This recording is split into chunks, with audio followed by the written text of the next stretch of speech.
You're listening to Interactive Wrestling Radio, featuring the Interactive Interview, courtesy of WrestlingEpicenter.com. Welcome back to Interactive Wrestling Radio. Joining us on the Newsmaker line for the third time. First time was 2003, the last time was 2015, and here we are in 2024 with the one and only voice of WCW, Mr. David Penzer. Are you with me, David? I'm with you. You're too kind, and please call me David, but other than that, thanks for having me.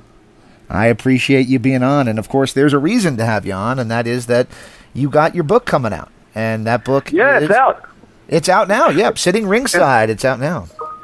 It's called Sitting Ringside Volume 1, and, which, yes, there will be a Volume 2, and it came about, by the way, you could get it at either Amazon or if you go to davidpenzerbook.com, all one word. You could buy the book and also special packages with some of these rare formats I'm about to tell you about. Mm-hmm. So this all came about as I'm a bit of a hoarder, I will admit, and I found when I was cleaning my office a bunch of old formats and internal memos that I had kept from WCW, dating back all the way back to the mid-'90s, worldwide, Saturday night, Nitros, Thunders, internal documents, to talent and stuff that's never, for the most part, been seen. And I thought, A, I should probably, put this out somehow, mm-hmm. and B, if I'm being honest, I like to find a way to monetize it. The real estate business has been slow, and so everything helps. So I put a picture of one of the formats, like half of one of the formats, on Twitter one time, and I got a message from Guy Evans, who I had spoken to previously, who wrote the Nitro book and also wrote Eric Bischoff's second autobiography, and so he said we should put it in a scrapbook. And I said, okay, well, so the decision was made to do a scrapbook with all the old formats and me to tell some stories like I'm going to do today, and put it out there as a book. And there's, like I said, the last Nitro is on there. Wow. Nobody's, up to the best of my knowledge, has ever seen the last Nitro format. I know what it says, but if a lot of people are wondering how much detail they went into as to what was happening over in Ohio with Vince McMahon, interacting on our show, and then Shane interacting from our show. So that's something rare. There's the Thunder that David Arquette won the world title. Yeah. There's the Thunder that Vince Russo won the world title. By the way, the latter decision is far worse than the former. I actually agree with that. We can ask about that later, because that's it. For the record. Interesting story. I'll interrupt myself. I actually saw David Arquette. He was actually on my podcast when I had the podcast, and then I came about because I saw him at a Legends of Wrestling event that I was Brian Knobbs promoted, but I was helping Knobbs with those events, and he. The last time I saw him, this is about a year in between. He had done my podcast, and I had spoken to him a lot at the Fan Fest. And the last time I spoke to him, his wife came up to me and said, "I really want to thank you." And I said, "Why?" He said, "Because you don't know how much it's been weighing on him. He thought he killed WCW." He said, "Really?" And you, the first person to be able to convince him that it didn't. And so I really appreciate that. And I mean. Wow.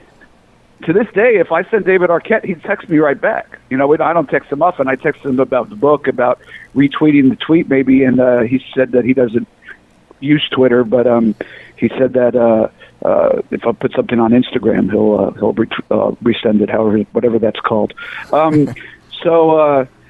that's a cool little that'll be in volume 2. But that story in more detail. But I told him using that very. I said, Russo put the belt on himself. At least putting the belt on you. You got us in the USA Today. You got us on Entertainment Tonight. On Entertainment Tonight. Yeah. I said, should they put the belt on you? I don't know. But I said it didn't offend me personally. It was a publicity stunt. Yeah, it was a publicity. You got to live your dream. they got free publicity. It was a win-win. So I told them, don't. You didn't kill anything. Now, Russo, that's another story, but we could get into that. Yeah, I mean, anyway, it was everything that followed after that. Well, there was a lot of that went wrong before it too, but that was not like that wasn't the iceberg. Is what I'm trying to say exactly. So anyway, we started talking, and guys asking me about my background and how I got into the business, and I was a little confused because that's not what we talked about. But I'm like, he's the author. He did the Nitro book, which is like the best book I ever wrote. He found people that I didn't even remember work for WCW in like management positions that were Turner executives, and got them to speak on the record about something they probably wish they never ever did. So I just went with it. So then, I don't know, maybe about 4 months in the process, he said, we're going to do 2 books. I said, I know, we're going to do Volume 1 and Volume 2. Volume 1 ends when WCW got sold to WWE. He said, no, we're going to do 2 books plus Volume 2. And I said, what do you mean? He goes, I want to do your autobiography. I think your story is fascinating. Your take on the players and the things that went down in WCW is extremely refreshing from someone who lived it and quote-unquote sat ringside. And I said, are we still going to have the last Nitro and all that stuff? Because that's probably going to sell the book. He goes, it might. He said, but my hope is that if they buy it for that they take an opportunity to read it and that they'll really enjoy your story. And I got to say, he does a hell of a job. I mean, there's a lot of talented wrestling writers out there, but he may be the best right now at the moment, and does a wonderful job. So you got my story, my take on the whole WCW experience, how I got in business, which is improbable was improbable to never going to happen. So many things had to go right that should have gone wrong. So you get a little background on that, and it's mostly about the WCW days and my take on. We have a whole chapter about all the announcers. What an group of announcers we had. Mean Gene Okerlund, Bobby the Brain Heenan, Tony Schiavone, Larry Zbyszko, Lee Marshall, Gordon Solie. Although we don't talk about him, we talk about him as far as my being a wrestling fan and championship wrestling from Florida. So many legendary figures that were there, and so I basically told some stories and my impression of all of them, and he made it a chapter in the book, basically based on what I told him, and so I'm very proud of that one, and it was honored to be able to learn from, sit there and hear him tell stories about the past and, rib each other and stuff like that. So, Mike Tenay, let's not leave him out. Never leave out the professor. Yeah. So, that's one of the chapters, but just an example of the kind of stuff that you get from me, just my take on stuff and some stories that people haven't heard from before. So that's it. Hopefully they will go to davidpenzerbook.com. There are packages where you actually get the last Nitro format, the actual format, and the book, and all the formats that are in the book, but you actually get the last Nitro, and there's some bigger packages too where you get a whole bunch of cool stuff. But imagine being able to go to like a WrestleCon with that and be able to get Sting and Flair to sign, that the last Nitro format in the main event, right where their names are. That's something cool. You could frame in your office. So it's a cool little opportunity, and cool way for me to tell my story, which I didn't think anyone would want to hear, but I guess they do, and that's that. So yeah, I mean, I don't think you realize that you're one of the guys that somebody like me, and I didn't do it often, but I could send you a message on Facebook or whatever and say, hey, what do you think of this? And you almost always respond within 24 hours and say, this guy's this, or this guy's that. You kind of give me a real heads up. So you're kind of like the pro wrestling Yoda, and I just know enough not to abuse that privilege to be able to reach out and touch you when I need to. No worries at all, but I appreciate that. But I've never been called a Yoda before, so my nerdy Star Wars youngest son will get a kick out of it. There you go. I've got 2 kids of my own. One's really obsessed with Star Wars. That's the only. There you go. So I saw an event that's coming up soon, or maybe it already happened. probably should have researched it a little more, but that Gary Michael Capetta posted, and that was going to be the voices of WCW reuniting again, and it made me think, you know what, that's something to ask you about. Michael Capetta is a great guy. Fantastic guy. Yeah, absolutely. But it felt like he kind of passed the torch to you in terms of the announcing roles in WCW. How instrumental was he to you landing that spot as the main voice of WCW? Extremely. We talk about that in depth. I talk about that in depth in the book, and what I learned from him. Ringing the bell by the hard cameras before I was the ring announcer, or when I was the B ring announcer, the backup, and how he influenced me. I didn't think he was ever going to leave. He kept telling me, Penzer, you don't understand. I'm calling him when my contract's up. I'm like, nah, they're going to re-sign you. And so we go into that in detail about that. I'm looking forward to that Voices of WCW thing. We're trying to make that a package thing where we would also do a Q&A, although this event didn't have a place or a time in their schedule for a Q&A. But yeah, we're trying. I'd like to come in and to the major wrestling conventions and do a Q&A and an autograph sign-in and pose together for pictures. And we're not Hulk Hogan or Ric Flair, but it's a little bit of nostalgia. Absolutely, I agree with that. And you mentioned the David Arquette winning the world title and Vince Russo and the last Nitro. All of that is kind of in that last year and a half of WCW's existence. But you were there for the rise, the good times, when things kind of really exploded and became just gigantic. Was there ever a time that you were kind of coming to the arena and you realized just how huge the company had become with the blow-up of the NWO and Goldberg and all of that good stuff? When I finally realized, I knew the NWO was big. Scott Hall famously walking down the stairs in Macon, Georgia, grabbing my microphone and saying, giving that promo, which changed the entire face of the business, you want a war, you got a war, based on the memes, Scheme Gene, the Billionaire Ted skits. But I think when I really realized how big it was is when we sold out the Superdome in New Orleans. That was the one where Diamond Dallas Page had been teasing joining the NWO, and he did the diamond cutter on Scott Hall and Kevin Nash, and then went up into the stands with the fans and did the diamond cutter signal. And I think he held up the WCW shirt, or he ripped up the NWO shirt, whatever it is. And that's, I think, when I really realized, well, holy crap, we're selling out like domes, not too many years before that, we were hard pressed. We had amazing talent in WCW, but we were hard pressed for a variety of reasons to put 800 people in a building. Business actually took off before that when Savage came in before Hogan signed, and they had a Savage Flair feud, and all of a sudden the house show started doing about 2,000 to 3,000 people. And, everybody's like, wow, this is really getting over, because to us, that was like triple or quadruple what we were normally getting in the building.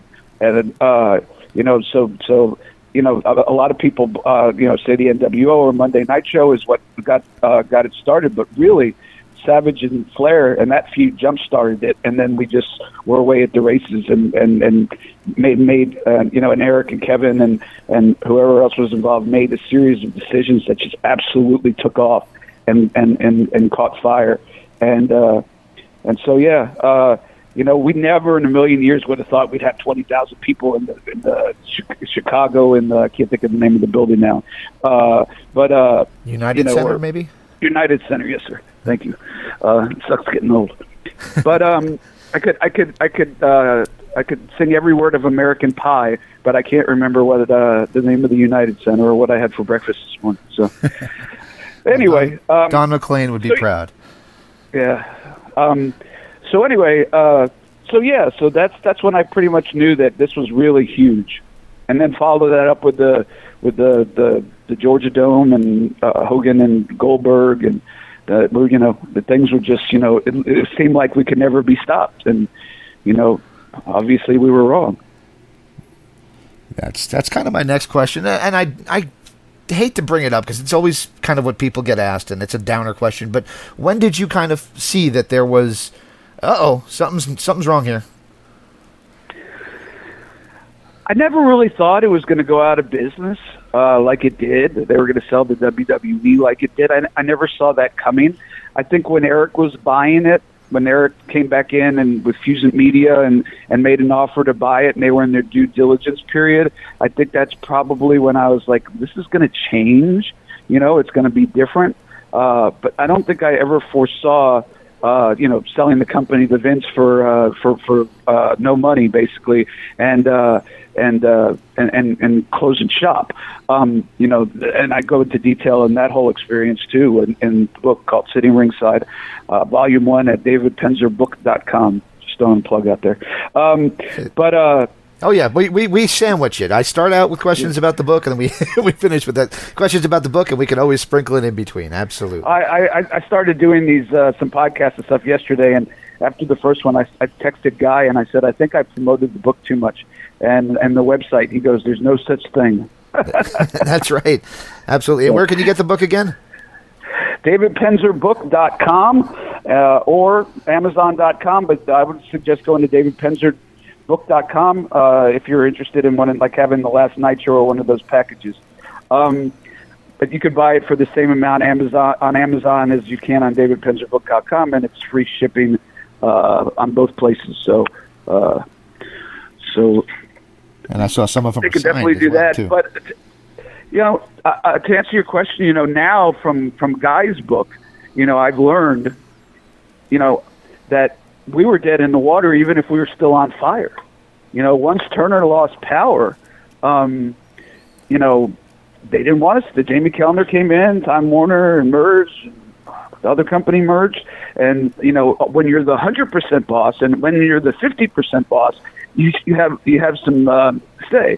When you're the 33 and the 3% boss, they don't got any say anymore, and there was never a chance. I mean, you can blame Russo. People have blamed Russo people, but the bottom line is Turner divesting the company and losing power was a fait accompli. Nobody ever wanted wrestling at that company, and as soon as he didn't have any power anymore, they were going to get rid of it. You mentioned Russo a few times, and I'm one of the guys that I've both defended him and trashed him in the same, sentence sometimes, because there wasn't, everything he did wasn't bad, but there was some things that he did that you could scratch your head for, well, however long it's been, 25 years, and try to figure it out, and you still can't.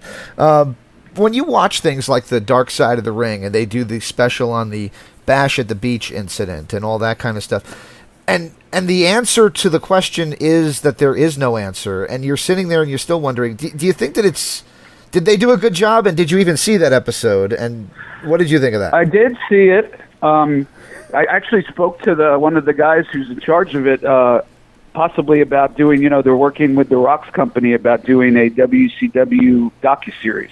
Okay. And they thought about putting me on, although then they cut the number of people that they were going to interview, and obviously people like Eric and Kevin Sullivan and Kevin Nash. I don't know who's on it, but I'm assuming those people probably are way more important than David Penzer, and I understood it. But when he said they said we should have had you on because I've talked about this on my podcast and on interviews before, but I was doing talent relations at the time, and midweek of that week I got a call from the writing committee saying, I need you to call Booker T, tell him to pack a nice suit for this loop because he's winning the world title at Bash at the Beach. So I don't know what happened in between all that and where it got off kilter, but the plan was always for Booker T to be the champion going out of that. Again, we have no clarity as to what went down backstage, and I don't have any clarity that still to this day, they can't talk about Hulk, can't talk about Eric. They all signed a no discussion, I guess, thing when it got settled in the lawsuit. But look, I go into Vince Russo in great detail in the book. I don't want to give the whole thing away for sure, but right. Let's just say that on a personal level, Vince Russo's a nice guy. I have nothing bad to say about him. I wish him the best. As a professional wrestling sports entertainment writer, On the scale of 1 to 10, I give him a 0. Oh, wow. So, that's just my opinion, and I go into it in detail as to why. But that's it's not going to make some people happy. But again, it's not personal. There's nothing, right. It's just what I think is successful professional wrestling is not what he ever produced. When he was in TNA with Jeff, it was somewhat managed, but it still was a lot of Gaga stuff that I didn't like personally. But at least Jeff was able to manage him, being the boss. But when he's unmanaged, he's I don't think he's good at the job that he did. That's my personal opinion. I gotcha. When I started to realize, and I was a big WCW fan, I was, they call it tribalism now. That wasn't what it was called back then. You just like one or the other. But they call it tribalism. I was a WCW guy. I was watching Nitro. I didn't even flip over to Raw. But when I kind of realized stuff wasn't going well is when they did the Summer of Concerts in '99, and they brought Kiss in. And I'm a huge Kiss fan, and I loved it, and I thought it was great to see them on WCW, kind of getting, I don't know if the Demon was a great idea, but everything else was kind of, Dale Torborg, great guy, but still. The number that came out of that was 3.2 million watched, and at the time, which, by the way, now would, blow everybody's socks off, yeah. But 3.2 million Super Bowl watched. numbers. Yeah, they said, oh, that's a terrible number, and it was one of the lowest numbers in history. That's kind of when I realized that, even with Kiss coming in, and I think it was Sting and Hogan in the main event on that Nitro, even with that, they still didn't pop a huge, by that standard, number. Any thoughts on the musical acts, and what were those guys like, having the non-wrestling people come in and be the star of the wrestling show? Well, some of the Misfits were really into wrestling. Some of them, obviously the Insane Clown Posse, huge fans and super cool. I've met Gene Simmons before. I have pictures from at a trade show with the members of Kiss in their makeup, but they weren't made available to us. It's not like they were in catering and you could go up and have a conversation to them. For obvious reasons, probably. I don't know. I'm a big music fan, but think about it today. If it was, I thought it was awesome to see Kiss and do that. But also Travis Tritt was a super cool guy. He did really well. But there's probably weren't a lot of Kiss fans, and there's country stars, and I like country music. I just saw, me and my wife just saw, what's his name? I'll remember it. It was the first show in the stadium tour. But Jason Aldean, perhaps? No. It's the guy who sings When the Sun Goes Down.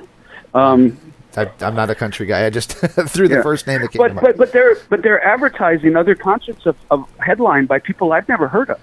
So there's this guy Morgan Wallen that I guess is a huge star. I just thought of his name, and I've never heard of Morgan Wallen, and it said first show sold out. That's 60,000 people. So if Morgan Wallen was on Nitro now or on WWE, or the bands that WWE brings in, I don't know who they are. It's certainly not watching for that. So, while Kiss fans are very loyal, I don't know that there was enough Kiss fans to move a number just from them playing that show.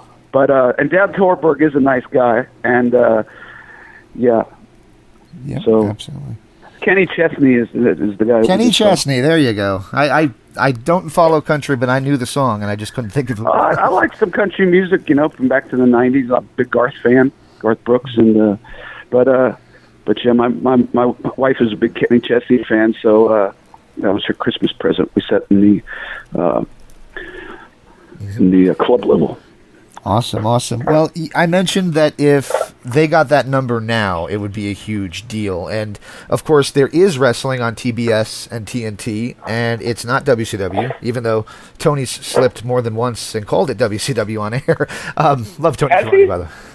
He did. He said, and that's what we do here in WCW. And then you hear Taz or Excalibur say AEW or something under their breaths. But I never saw that. That's funny. I didn't see that. I think it's probably like cruise control that it just happens, but sure. After so many years of doing it. But what do you think of the AEW product? And obviously, right now, I mentioned tribalism. Everybody's kind of at each other's throats, and there's a lot more WWE fans than there are AEW fans, and maybe rightfully so. But what do you think of their product on the former home of what you used to call home for so many years? Well, to start out, I don't like this tribalism stuff.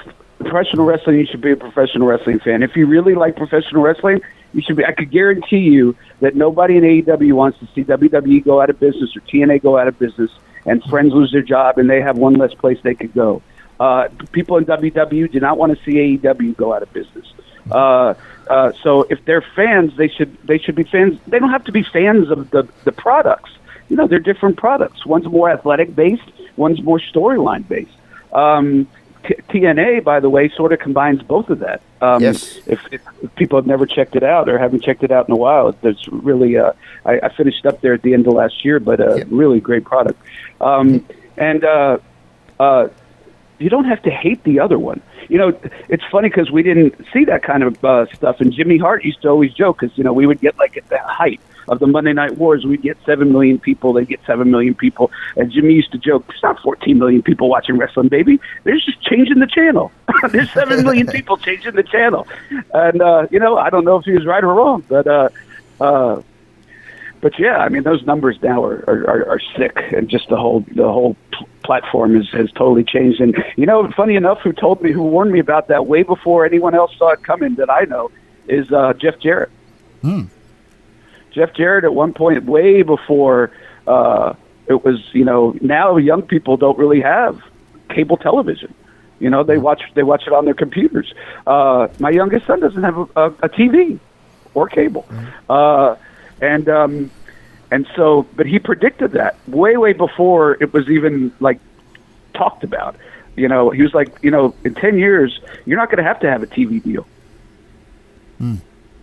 And son of a bitch, he was right. He's a smart guy, Jeff. And so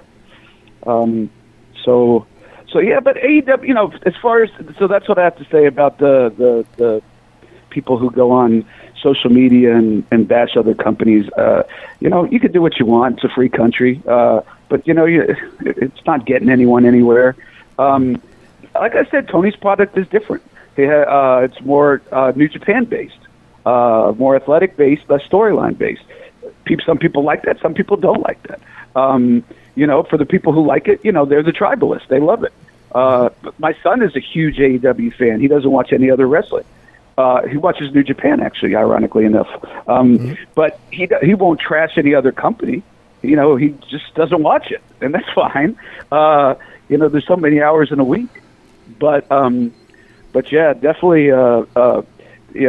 It's a different sort of product. There's some people who want to make that product different, and that's not for that's their opinion, and they're liable to have some, and they might be right. It might be more successful if it was modified a bit, but that's you got an owner of a company, and he makes the decisions, and he thinks that what's best for business is dream matches and 5-star matches, and perhaps he's right, and eventually. It'll catch on and draw better. I don't know.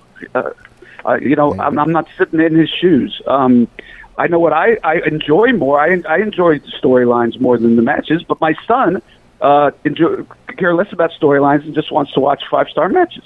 So, there's no right or wrong. There's really what you enjoy, and what you don't enjoy, just don't watch and don't worry about it. There you go.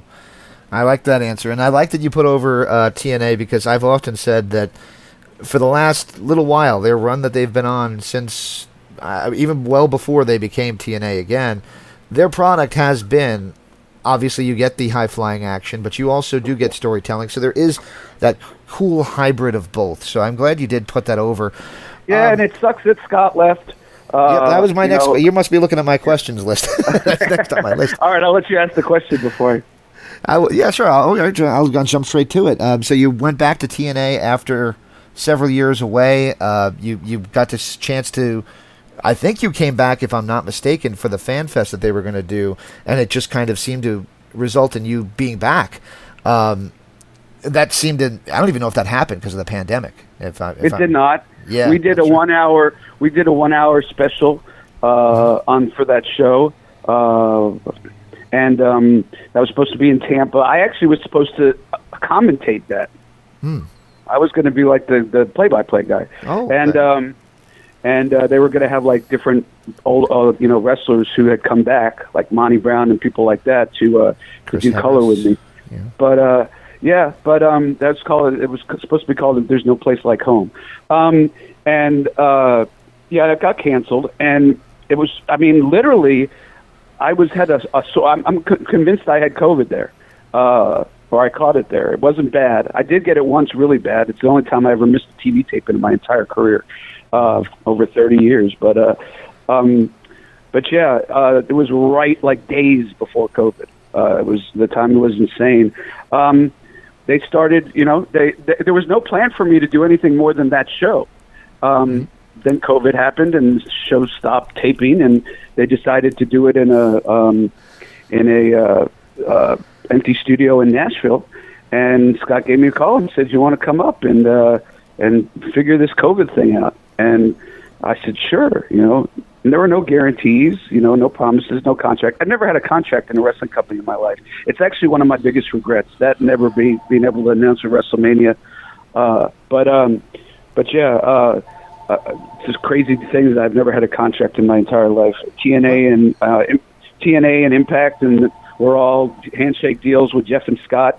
And WCW, I was classified an employee, so a Turner Broadcast an employee, so I got benefits and stuff. But anyway. So that's how I came back, and it was really super awkward because usually when you come back to a dressing room, and like I knew like D'Lo Brown and like the agents and stuff, but I didn't know any of the guys. They're all at that time. They were pretty much all young. I don't want to say no-name guys because they were known on the indies and stuff, hugely talented. But, you usually walk around the dressing room and introduce yourself and shake hands with everybody. That's yes. common. We couldn't do that. 6 feet away, masks. So I'm waving to people I don't even know. And so it was pretty weird. It was a pretty strange experience. Being not in front of a crowd is something I'll never forget and I'll never want to do again. It's horrible. I can't even imagine for the wrestlers who had to take the bumps, with no fan reaction, which gives obviously when in the heart of it and people are chanting your name, bump doesn't hurt as much because you have the testosterone, whatever they call it, that's built up. But there's none of that. It was very bizarre, but I had a great time. It's a great company. If anybody really knew how many people work for that company and made all that happen, producers and writers and management, they'd be shocked because what they put out is incredible, and for them that they're on a skeleton crew makes it almost unbelievable. Absolutely. And it's really like a family. And you mentioned Scott D'Amore, and Scott D'Amore, was kind of unceremoniously let go, and he kind of was the constant, the guy that was the constant that kept the company going, in hard times, including COVID. COVID being a very hard time because the whole world didn't know what the heck was going on. But what's your thoughts? The little known fact that we talk about it in the book is the first show for WCW as an enhancement guy that Scott ever did. I booked him from Canada, and we've been friends ever since. So I guess I'm a Scott D'Amore guy. He went a little farther in the business than I ever did, so just a little. But no, he was Impact Wrestling TNA. I was shocked. I'm surprised I'm not surprised because I know the people that are. I don't know the guy in charge now, but I know the people that are still doing the day-to-day operations, and Scott taught them well, or they already or they learned a lot from Scott, or whatever. But So I'm sure that his voice is still in people's heads, but yeah, it was really sad. I don't know exactly why. I guess they couldn't agree on something, and I called him and I said, "Hey, man, I probably can't talk about it. Don't want to talk about it, but if you need to, anytime down the road, I'm always here for you, and I'll be thinking of you." And he said, "Thank you," and that was that. But I actually think the last decision he made was to get rid of me.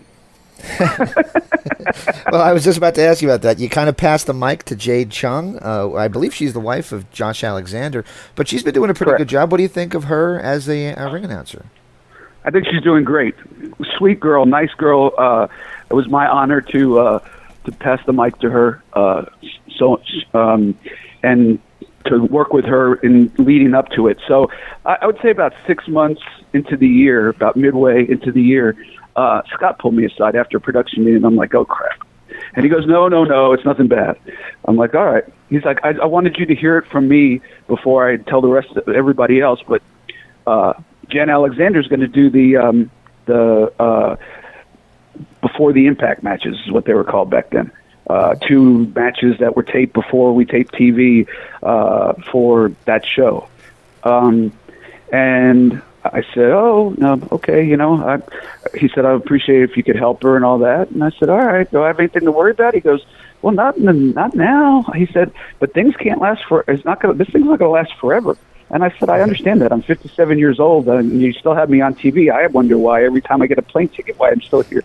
And he said, "Because you do a great job, and I could trust you." He said, "But at some point it's going to end." I said, "Well, how long do you think I have?" He said, "At least till the end of the year." And so I sort of knew, and that's what I lasted the end of the year. Did my last show in December in Toronto at the pay-per-view, and he didn't have to fly me up and have me do it. I mean, I have such respect for that. Here's a company that's not, rolling. I don't know what their financial situation is, but obviously they're a small company trying to eke out, grinding out, some profit or loss or whatever. But he had Jen Alexander, who's going to take my job, was there with her husband. They live in Canada. But he flew me up for that, and what I didn't know, and it's I think on Thursday it's going to go up on Twitter or YouTube because it was too long for Twitter. He called me out after the show. All the wrestlers came out and surrounded the ring. Mm-hmm. Now in the format it says send off to Impact Wrestling because that was the last Impact Wrestling show before TNA started. So the wrestlers were supposed to come around the ring and do a send off to Impact Wrestling. What it really was that to honor me, present me with a plaque, talk about my time in the business and let me say a few words. And, the wrestlers out there were talent out there was so respectful. And I was floored. So, I mean, I think that's the last decision he maybe made. I kid, but I don't know. And it was all fine. And it worked out for the best because it's hard to be a full-time realtor when you're on the road on weekends every 2 or 3 weeks. And so I really dived back into the real estate thing, and I needed to do that because wrestling, like you said, it's not going to last forever for me at my age. But I'm still around. Got the book.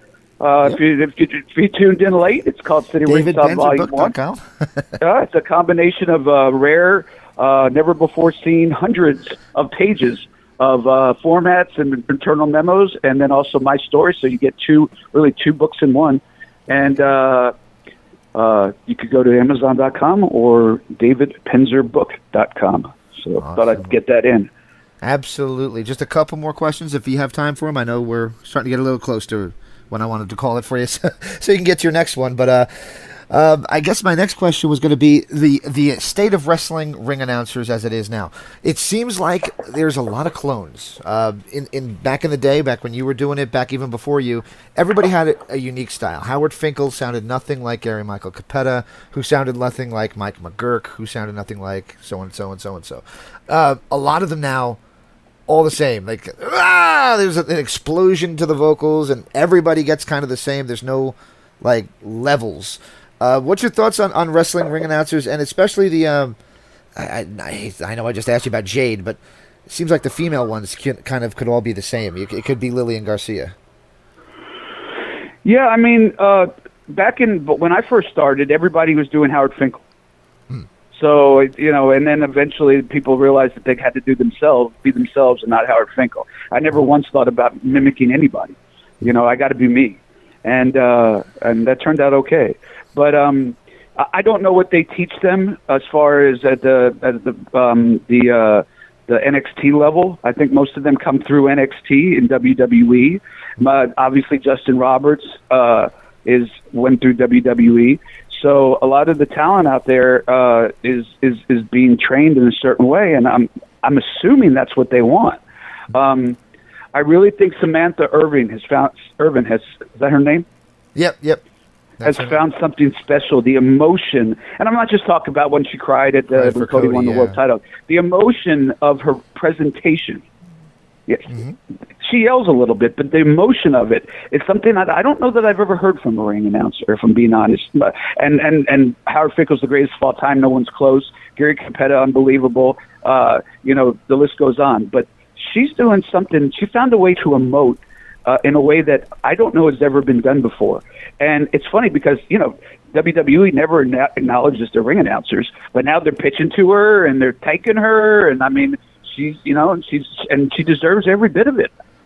She has the potential if she keeps going and to be a Hall of Famer. It's longevity that would bring that. And, you never know what opportunities might arise out of being a ring announcer that are better than being a ring announcer. I know that she sings and stuff like that. So, she might turn it into a musical career or an acting career. But if she stays the course, she's tremendous. Nothing against Jen. Different styles. Mm-hmm.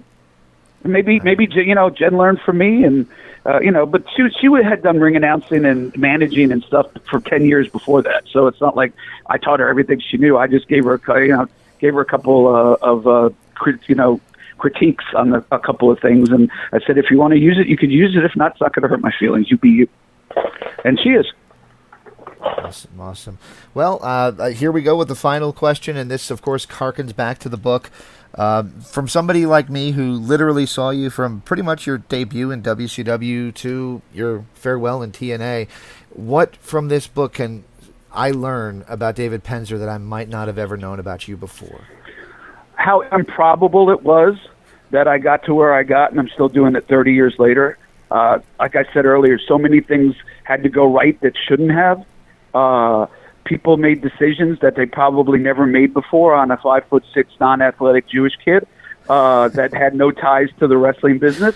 I just got really lucky in a lot of ways. I worked hard. I'll say that, but it was hard work and a combination of luck and timing. I never knew when it was going to end. I was going to live my dream until it stopped. And cool for me, it hasn't stopped yet. So, some of my feelings that I've never talked about stuff like Vince Russo and Eric Bischoff's behind the scenes style and the stuff like the announcers that we talk about. There's a whole chapter on Kevin Sullivan. He also wrote the foreword to the book. Awesome. He was in the first live event that I ever saw at the age of 11 years old in May of 1977, and then became a friend and mentor, and we're still friends to this day. So what an honor to have him write that. And then you got all those really cool formats. You get to see how the sausage is made. Awesome. Those could be valuable over time if you get them autographed and stuff like that. Absolutely. So the treasure trove is open. Volume 2 is going to have the rest of the treasure trove of non-WCW things, but some really, really cool, never before seen things that is that TNA centric or start off with XWF, get very into awesome. XWF, and then we'll go to TNA and my podcast, and then the last run with Impact. And I never really planned for anything. Conrad, Guy asked me questions. Sorry, guys. Sorry, Conrad. I don't know. Guy asked me questions and I answered them. That was basically what it is. I used to tell him it was like therapy. Yeah. Like there was a point where he was like, why, because Bob Roop's the guy who got me originally, for the most part, he was the guy who took me under his wing originally. Then he passed me off to Jody Hamilton, which was, he said he would do me a favor, but I never thought in a million years he'd really do me a favor, and I never thought in a million years Jody Hamilton would do it. So like I said, so many things had to happen that probably shouldn't happen. But he asked why are you and Bob still close, and I said I never thought about it, but we're never really close. And I was talking about it, and then I was like, I understand why we're not close, because he came up to work as an agent for Ole Anderson. He got me in. Ole got fired along with him and Ole's staff like 6 months later. And meanwhile, I'm on the ride of my life, and he's at home, so he's probably kind of annoyed at me. I'm embarrassed that he got me in, and he only stayed a couple of months. And it was like therapy. It was like talking to a therapist. All of a sudden, I started realizing things that I had never thought about before, because I'd never really talked in depth before. So Guy was my co-author and therapist, and I realized a lot of things about my life and my journey in the business that I had never really put two and two together. Poor Guy. I called him Gary in my response to his email, and he corrected me, and you called him Conrad. He's a nice guy, though. I'm so glad you did super this nice with guy. him. Yeah, super nice and guy. He did a great job with the Eric Bischoff book too, as well. Yeah, he's very talented, extremely talented. It's incredible. And once again, before we say goodbye, it's Sitting Ringside Volume 1. If you've been listening to this, was this a podcast? Yes, sir. Yes, sir. If you've been listening to this podcast, we've described what's in it. And they could go to Amazon.com or DavidPenzerBook.com. And I'd appreciate it if you buy it. I thank you in advance, and let us know. Let us know what you thought of it. I'm genuinely interested in what you thought. I mean, it is my life, of course. So. Yes, absolutely, and I will be checking it out myself. Again, Amazon.com, DavidPenzerBook.com, and I will have a link to that up on the website as soon as I post this as well. Thank you. I appreciate that.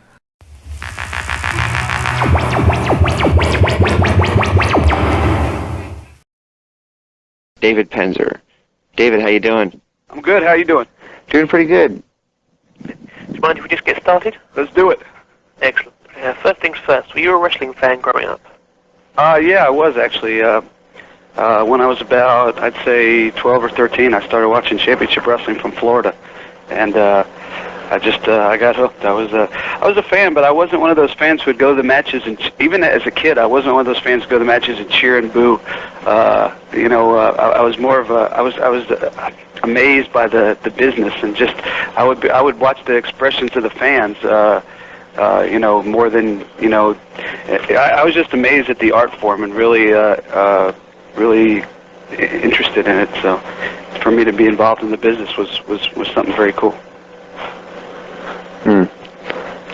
Did you attend any colleges? I went to University of Florida for about 2 years, majored in partying. I was the social director for my fraternity. Didn't flunk out, but I just woke up one day. It's kind of strange that when you go through high school and middle school and they put so much emphasis on attendance and having to be in class and perfect attendance and calling your parents if you miss school. And I never played hooky or anything. I wasn't I just went to school and did my deal. And then all of a sudden you go to college, and the first thing they say is you're already paid, you don't have to come if you don't want to. So What college was this? University of Florida. I might have to go there because I'm having trouble. Yeah, they said you don't have to come if you don't want to. So, usually we just get like the crib notes from somebody in our fraternity who was responsible, and study it all at the last minute. And I actually did okay. I had like a C+ average, believe it or not. It's actually, if I would have tried, I might have done pretty good. But I just woke up one day and said I'm wasting everybody's time and money, so I'm going to go home and get my life together. And had a lot of fun, and it was a blast. And I'll go back to school sometime. And just never really went back. So that's actually one of the things I regret. How did you end up working for WCW? It's a kind of an interesting story how I got involved in the business. I sort of had gotten out of professional wrestling and, from watching wrestling and didn't really follow it that much. Florida wrestling was kind of not doing that well. And I was involved in college and stuff, and I came back. I didn't have anything to do, and there was a group called Global Wrestling Alliance based out of South Florida. It's not the Global Wrestling based out of Dallas that Joe Pedicino ran. It's It was actually the first company to go on the stock market. They raised some money selling penny stocks. And, wow, this was probably about 17 years ago. And it was run by a guy named Dr. Red Roberts was his wrestling name. He was a local South Florida wrestler. You might remember Rusty Brooks he was a job guy in WWE. Yeah, I remember. I have a match of his against Hulk Hogan. Yeah, Rusty was Red's tag team partner. Rusty was, the job guy in the WWF, but the big local, indie star in South Florida. And so anyway, but his gimmick was that he was a wrestling psychologist, and he would try to, beat his wrestlers, using psychology, and I think he once even had somebody that he was fighting with Baker acted, which is when they, you tell the police that somebody needs to be sent to a mental facility for 3 days, 72 hours because you're afraid that they're going to do something. I think that was how he got out of the match. But anyway, he actually was a real psychologist and has a very successful practice now that he's gotten out of the business all these years later. But my dad is a psychologist, and so they knew each other and were colleagues.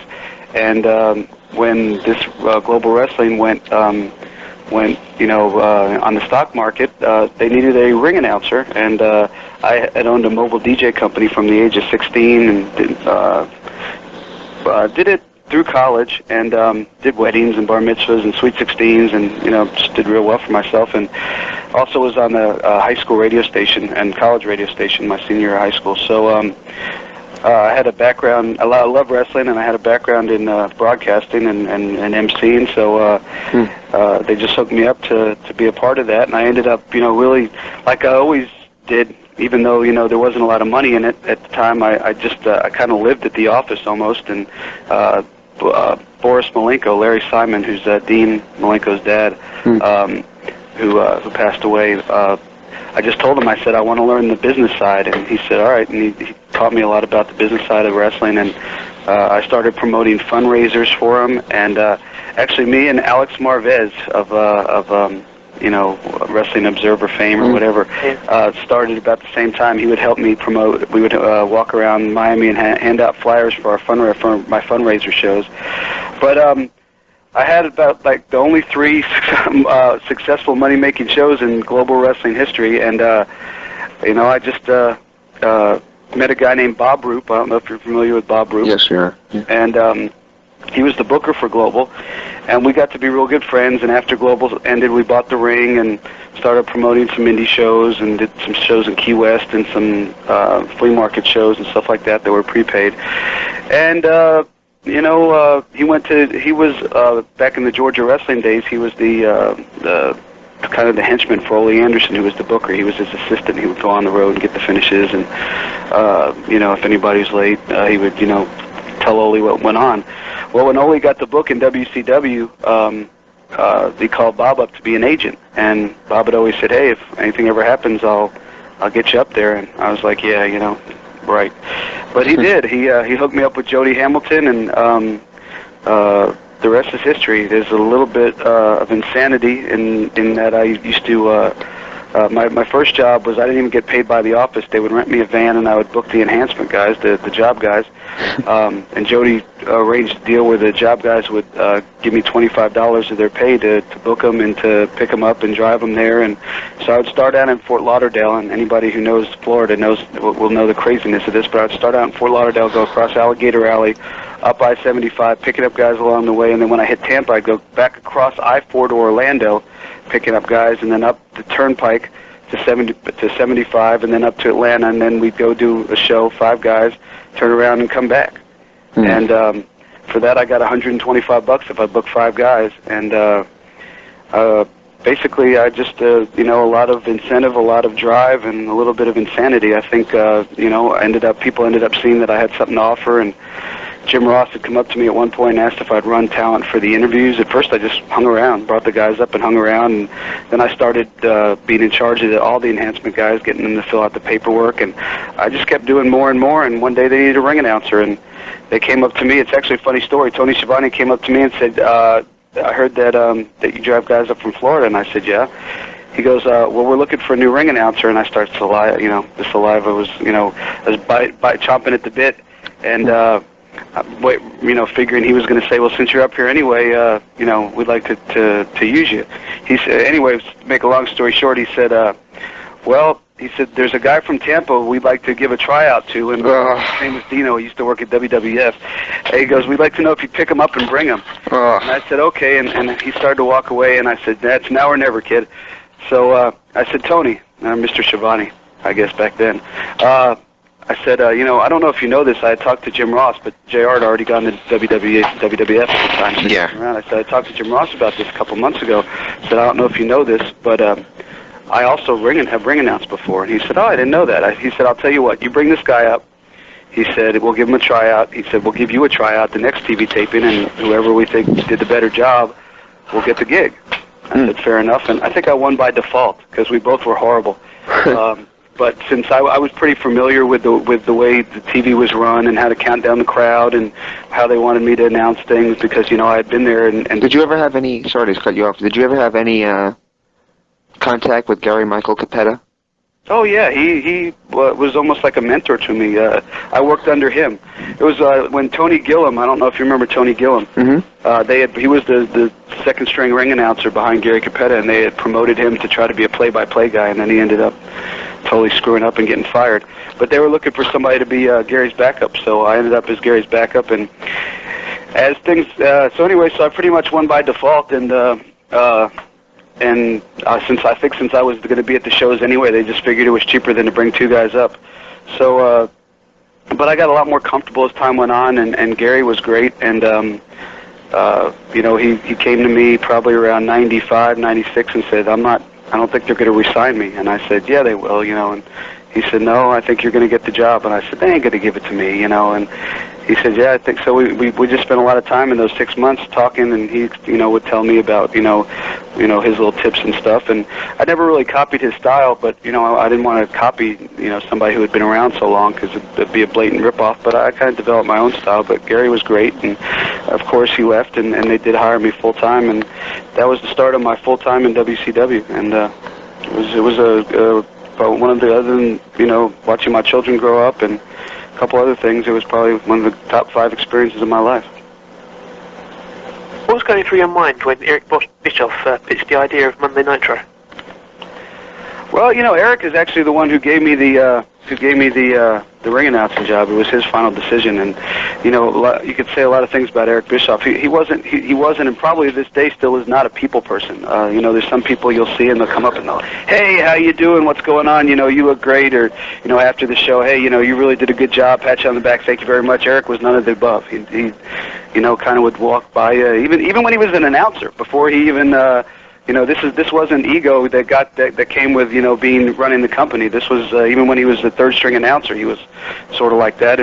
But Eric was always good to me. He didn't talk to me a lot. He didn't pat me on the back a lot. But when it came time for me to get a review or a raise or anything like that, Eric, he always took care of me. So people could say what they want about Eric Bischoff, and he wasn't the easiest person to work for, certainly. But when push came to shove, I basically owe a lot of what happened in my career to him. When he came up with the idea for Nitro, I think everybody thought he was absolutely nuts.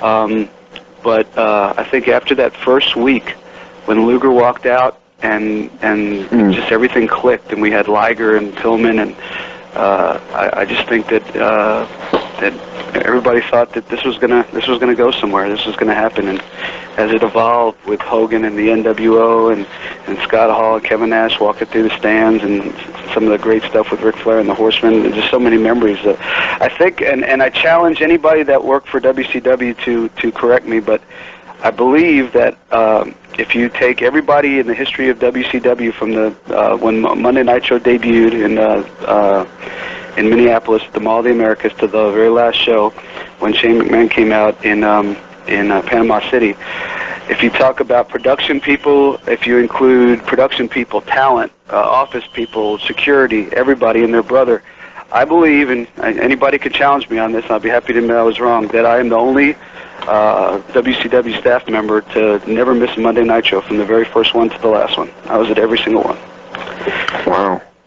So, I mean, didn't make me a wealthy man, but that was just wrestling's my passion, and whether I stay in the wrestling business or I have to let it go, it'll always be a part of my life in some small way. My booking business will always, my in-your-face entertainment business will always be there. So I'm not sure where the road's going to take me right now. I got a lot of irons in the fire in a lot of different places, but definitely look back at WCW in a great light. It's funny, and I know I'm rambling here, but I guess I'm a ring announcer. That's what I do, so I apologize. But it's funny, when we were on the road, and we were on the road when things were really hectic and things were great. We're on the road 25 days a month, and I mean it was brutal. And we bitched and moaned and complained, and everything sucked, and this sucked and that sucked. And you know what? I don't think there's one person who looks back and says, you know what, we had it great. We're on top of the world. We're selling out arenas. We're flying first class. We were going, everything paid for, making a nice wage, having a blast. I don't think anybody appreciated it at the time because we were worn down, and I think we were spoiled. But Gary Capetta I called him at the height of the popularity of Monday Night Show, and I said, Gary, how you doing, blah, blah, blah. He goes, you guys are on fire, right? He goes, I said, yeah, we're just kicking butt. And he goes, enjoy it. And I said, why do you say enjoy it? I thought maybe he was coming back to take my spot. I got nervous there. I said, why do you say enjoy it, Gary? And he goes, because it's not going to last. So enjoy the ride. And everybody thought that it was going to last, but he was right. But it was a hell of a ride looking back on it. As you say, you was with WCW during all the top turmoil and the rise to the top. So, but how did the company change when the NWO started? There just became a lot of as WCW progressed and my time in WCW progressed, I got more involved. I was a production assistant. I did at one point I was in charge of all the market specific interviews, which were the interviews that went in the syndicated shows to promote the towns. I actually towards the end I was even on the booking writing committee. I was a talent relations assistant, so I did a lot more than just ring announce as things progressed, and which is always my work ethic, is to do as much as I can, get my feet in as many places as I could. But it just, when the NWO came in, it just became a lot more, and I tried to stay out of it because I knew what my role was, but looking back especially, it became a lot more politically motivated, politically ambitious. Everybody seemed to be out for themselves, where at first this was a group of guys, a group of talent like Flair and Sting and Arn Anderson and Barry Windham and just a bunch of guys that went from seeing 800 people at a house show to a sellout at 20,000 people in Chicago, or 25,000 people, and we're just so thrilled that that the things had turned around. It just seemed that, and I'm not blaming it on Kevin Nash or Scott Hall. I think it was just the cancer that invaded the company, and it wasn't any one person. It just became about how much money could everybody make, and how much TV time could everybody get, and it's just it kind of escalated from there, and the guys that were on top wanted more, and the guys that were below them wanted to be on top, and the guys that were below them, nobody was really happy, and. There's a wrestler now in WWE who I don't even, to be honest with you, don't even know where he's been. I know he still works there, but he's been off TV for a while. I don't want to mention any names, but he was in WCW for about 5 or 6 years, a good friend of mine. And he was miserable in WCW because he felt like he deserved to be at the next level, and he always wanted to get out of his contract. He even asked a couple times and go to WWF at the time. And I told him, I said, you might be a huge superstar there. I said, but you know what? Sometimes the grass isn't always greener. And he called me about 6 months ago. He goes, you were right. This is just as bad. And I don't know if WWE is just as bad. I don't go to their shows. I don't really follow their product, to be honest with you, other than every once in a while catch it on television. I have the utmost respect for them because they're the last remaining major company, in the profession right now in the U.S. that could pay salaries and have a full road schedule and has a television product nationally. So I respect WWE and wouldn't want to blame him. But this guy did say, he said, you know what, and I get back to it. Everybody in WCW, I think, would look back now and realize how good they had it and maybe do it a different way. Speaking of doing things a different way, and since you said you were on the booking committee, one of the things many of our guests talk about is the way the NWO never really had a payoff. In that, they broke it up into the black and white and the black and red, and that never really culminated in any kind of a match or angle or anything. If you were in charge of the booking committee in 1998, how would you have handled the demise of the NWO? Oh God, I don't know. I mean, I think that there should have been one like World Series or Super Bowl or World Cup of wrestling. Winner take all. NWO against WCW, and I think eventually, if in hindsight being 2020 is real easy. When you have to book, and I was talking to somebody about this a couple last week in Buffalo at a show I promoted with the Buffalo Bison's baseball team. I mean, you got to think about it. Every week we had 5 hours of live television. 5 hours of live TV. 3 hours on Monday, which is, I can't believe that any wrestling fan would sit through 3 hours of Nitro.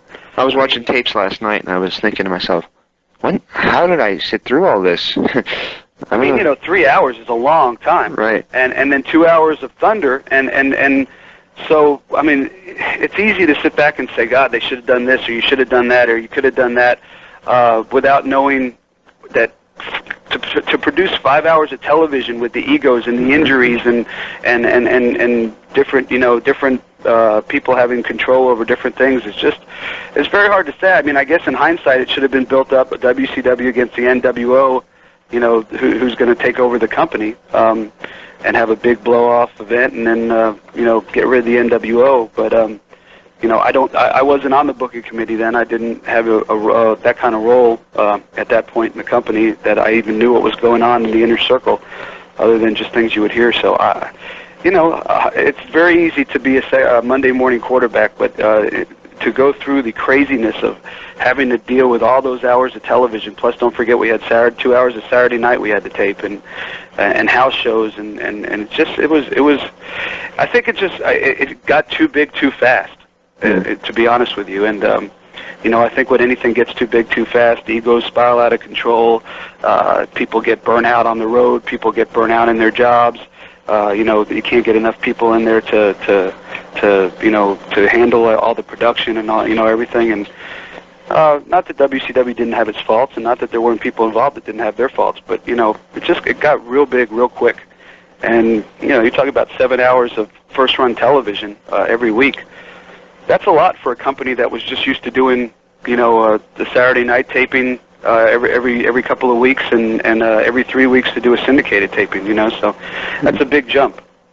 What was your opinion when Eric Bischoff was brushed out as the leader of WCW and Bill Bush was put in his place? Again, you get caught up in the emotion. Everybody thought, almost like Ding Dong, the witch is dead type of thing. But again, the grass isn't always greener. My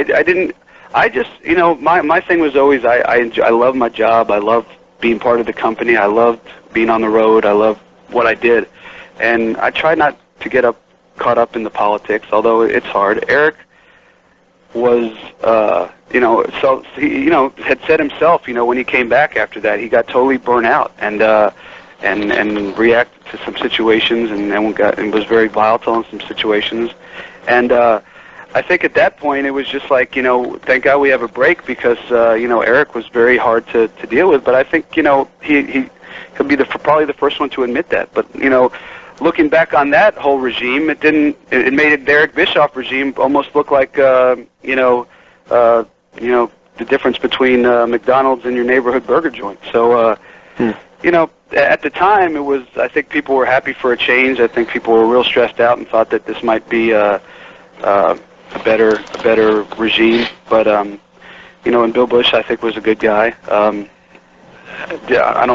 think he was brought in mainly to cut costs, and because he was an accountant.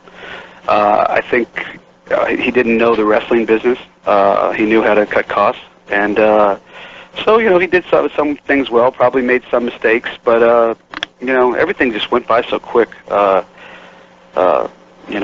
It was a real quick ride. It was like going on Space Mountain, but it lasted, the ride lasted 30 seconds, but this ride lasted about 5 years and felt like 30 seconds. Mm-hmm. I think it was more than 5 years, actually, from Nitro to Nitro. What was it, 6 years? Yeah, Nitro started on September 4, 1995. Don't ask me how I remember the states and stuff. That's impressive. Dan, you want to take the next one? What do you think the impact was that Vince Russo had on WCW? You know, everybody that knows me thinks I hate Vince Russo as a person. I don't hate Vince Russo as a person. I'll make that very clear. I think Vince Russo is a hell of a guy. I think he's a nice guy. Just because you don't agree with somebody's philosophy doesn't mean that you know, and I didn't say this at the time. It was none of my business. But, you know, the hindsight, you know, and now, you know, we could all talk freely, I guess.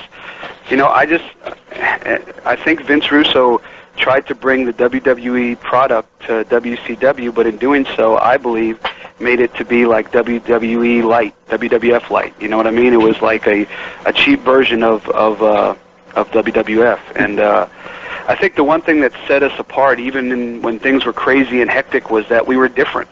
You know, we weren't doing the, you know, crazy backstage vignettes, and we weren't changing people's characters to, you know, all the time. And it just, I just didn't, you know, having girls fight guys and Nitro girls fight each other, and I just didn't do anything for me. It seemed like, you know, it worked for WWF and whatever structure they were going about with their crash television formula at that time, but it just didn't seem to work for us. It made us look like a watered-down version of what they were doing, and you know, I have a vision still to this day of wrestling, and I may be crazy, but I just think that if you put good story, I think wrestling is based on emotion. Whether you want to, it's emotion of cheering your favorite wrestler, or booing the one that you hate, or wanting to see a finish to a series of matches that it hasn't had a finish, and being on the edge of your seat for near pinfalls. I just think that if you book a wrestling product without the craziness and the TNA, and I don't mean TNA as an NWTNA, but you know, TNA, you know, girls, and there's not a place for girls in wrestling. And you just have cohesive storylines that make the fans, that bring the emotion back. I mean, I believe that there's a place for that in this day and age in professional wrestling. Doesn't mean, you know, old school wrestling where you grab a hold for 45 minutes, or, you know, like the old Jack Briscoe, Dory Funk Jr. classics. You know, that you're never going to be able to go back to that. Wrestling's evolved. It's, you know, become high flying, high spot style wrestling, and you know, I understand that. And, you know, some people may say, well, you know, who the hell is David Penzer to say what his opinion of wrestling is? I'm nobody. I'm a fan. I just believe that there is a place for it, and, you know, I have an 8-year-old son who loves professional wrestling, and he can't watch what's on TV right now. And you know, I don't keep up really with the TNA product, and I guess from what I hear, they've cleaned it up a bit. But you know, I'm not. He has to go to bed anyway, you know. So even if I was going to pay for the product every week, you know, at school. But what I was impressed. I dream of the day that my son could turn on wrestling on a Saturday afternoon or a Sunday evening or a Saturday night 6 o'clock time slot like I used to, and watch wrestling the way I used to watch it, and you know, with storylines and good guys and bad guys, and you know, and not, you know, not having to worry about some of the more adult aspects of it, which I know that, you know, they've gone to because of the just the way that the world's evolved. Daniel? James, would you like to take the next one? Sure. How did Brad Siegel affect WCW?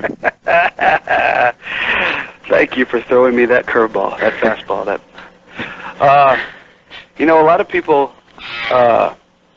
want to point fingers at who is to blame for the downfall of World Championship Wrestling.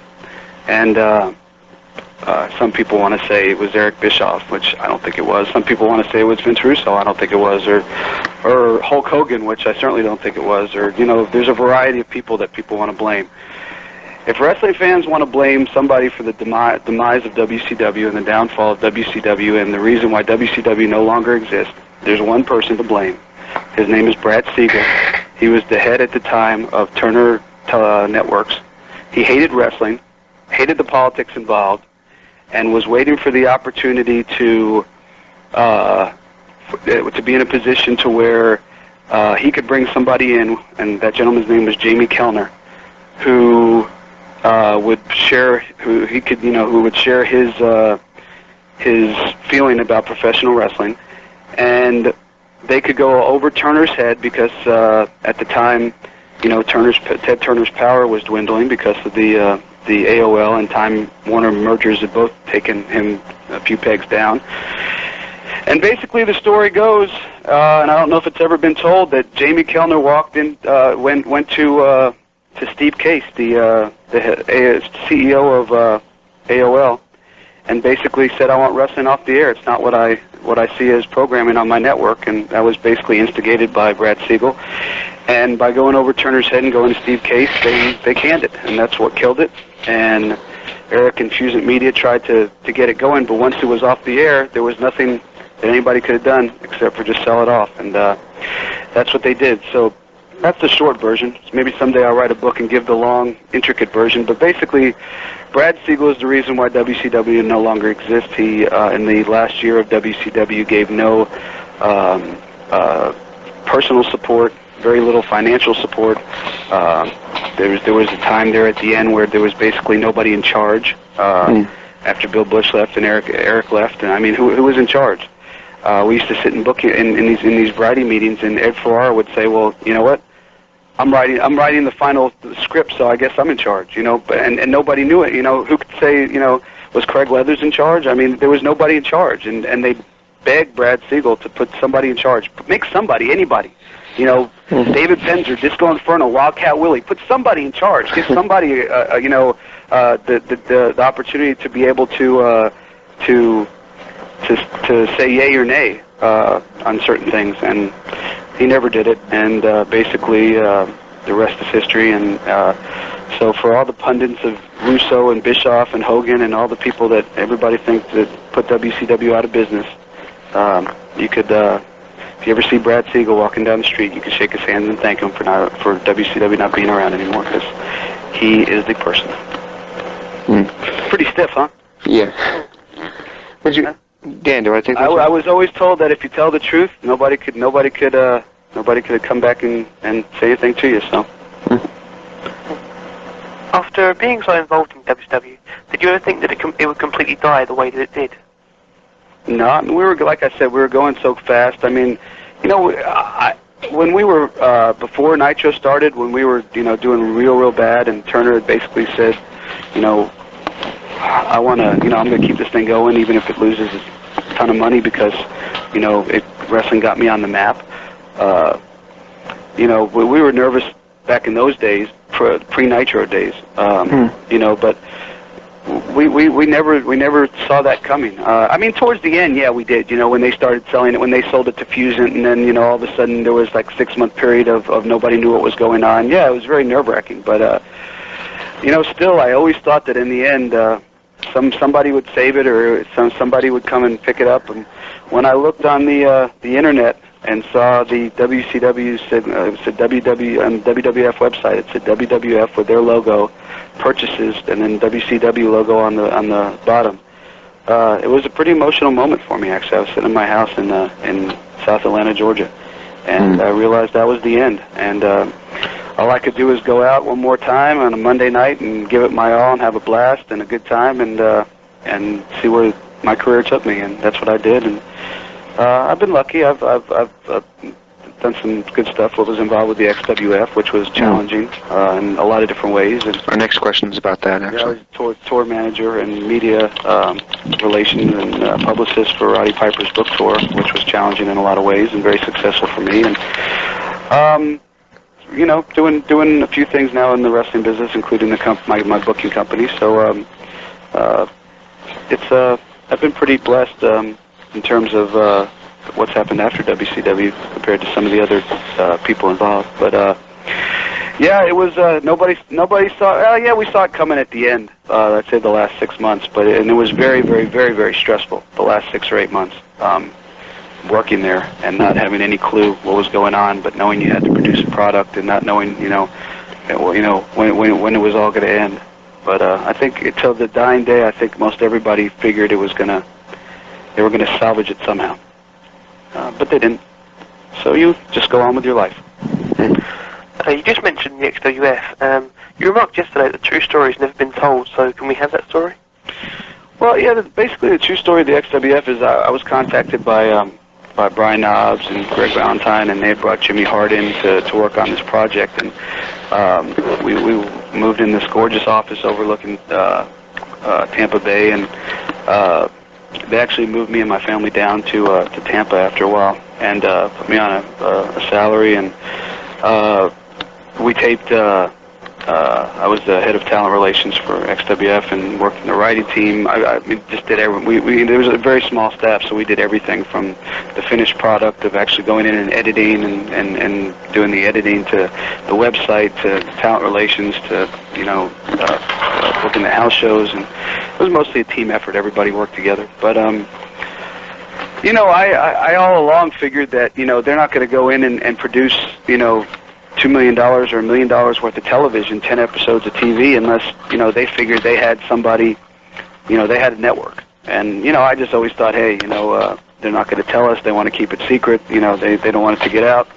I can understand that, but I thought in my mind that, how could you put all this money in unless you at the end of the tunnel, if you come to, you have an agreement with somebody that if you produce a decent product, it's going to get on the air. And in hindsight, I don't think they ever had one, and if they did, I never knew about it and never found out about it. I think they just thought that they could take their product around, the wrestling product around, and get it on the air. And they did actually come real close with on Fox television. But what was real hard was by the time that the time it took to edit the tapes and go around and go to